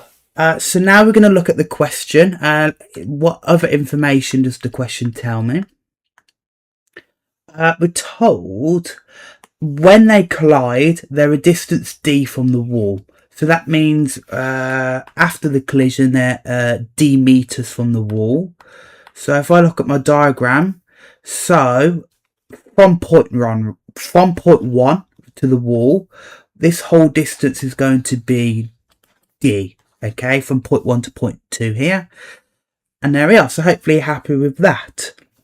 I'm also told, if I look at the question, I'm told that the second collision is x meters from the wall. So from the second collision to the wall is x.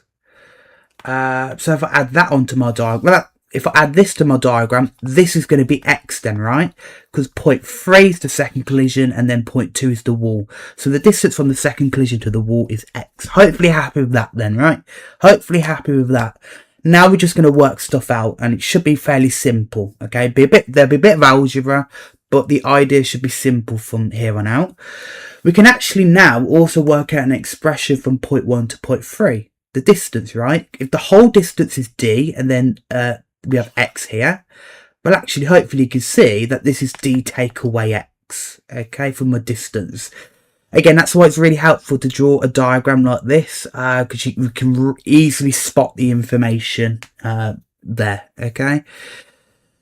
And there we are. And so this is also going to be d minus x, okay, because it's the same distance, right? It's from point 1 to point 3, so it matches the distance for q there.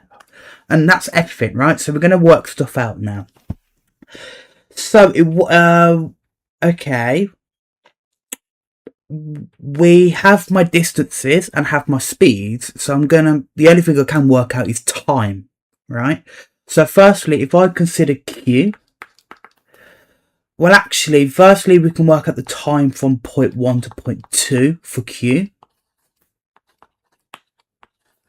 Well, again, that's going to be, well, time is distance over speed. Well, in this case, the distance from point 1 to point 2, again, this is my diagram for q. Well, from point 1 to point 2, you can see the distance is d, right? And the speed from these points, well, it's going to be 3 over 16u, right? So d divided by 3u over 16. Now, you might struggle to work this out because it looks quite ugly, right? We've got a fraction and a fraction. If you're struggling, literally split it up like this. It's d divided by 3u over 16. Then you can use GCSE method, so keep, flip, change. So that's going to be d times, then we flip it to 16 over 3u. So the expression is 16d over 3u. Hopefully happy with that. And then we can also work out the time from point 2 to point 3 in the same sort of way. So that's going to again be distance over speed. Well, from point 2 to point 3, again, if we look at my diagram, from point 2 to point 3, the distance is x, right? And the speed is going to be 1 over 16u. So it's going to be x divided by a 16th u. And again, you should be able to work this out to be 16x over u. Again, use KFC, keep, flip, change if you're struggling there. But that should be the simplified answer there. Okay, so that's everything. Now we can do the same for P. So for P now, the time from, well, what have we got for P? We've only got point 1 to point 3 here, right? So we can consider the time from point 1 to point 3 for P, okay? So that's going to, again, be distance over speed. Okay, well, for P, the distance from point 1 to point 3 is d minus x, right? And speed, well, again, the speed is 1 over 48u. Okay, so I'm divided by 1 over 48u. And again, that simplifies to 48 lots of d minus x over u. And there we are. I could also expand this out to get 48d minus 48x over u. And that is my answer. Now, what can I do with all of this? Well, actually, if you look at my answer for Q, I've worked out the time from point 1 to point 2 and then from point 2 to point 3. Therefore, can't I just add these to get the time from 1 to 3? So that's going to be 16d over 3u, add this 16x over 3u. 16x over u, sorry. But if I box this then, this tells me one expression from the time from point 1 to point 3. And also we just worked out this expression, which is also from the time from point 1 to point 3. I can then equate them together, right? So that's going to be 16d over 3u, add 16x over u is going to equal 48d take away 48x over u. Make sure you're happy with this, right? So this is the time from point 1 to point 3 using q, and then this expression is the time from point 1 to point 3 for p. But of course, they're the exact same points from point 1 to point 3, so the time taken must be the same, right? And so there we are. And so at that point now it's just algebra, right? Let's simplify this as much as we can. Well, actually, I can add these two fractions. So common denominator, 16d, and then I'm going to triple the second equation. So it's going to be 48x all over 3u. That's then going to equal 48d take away 48x over u.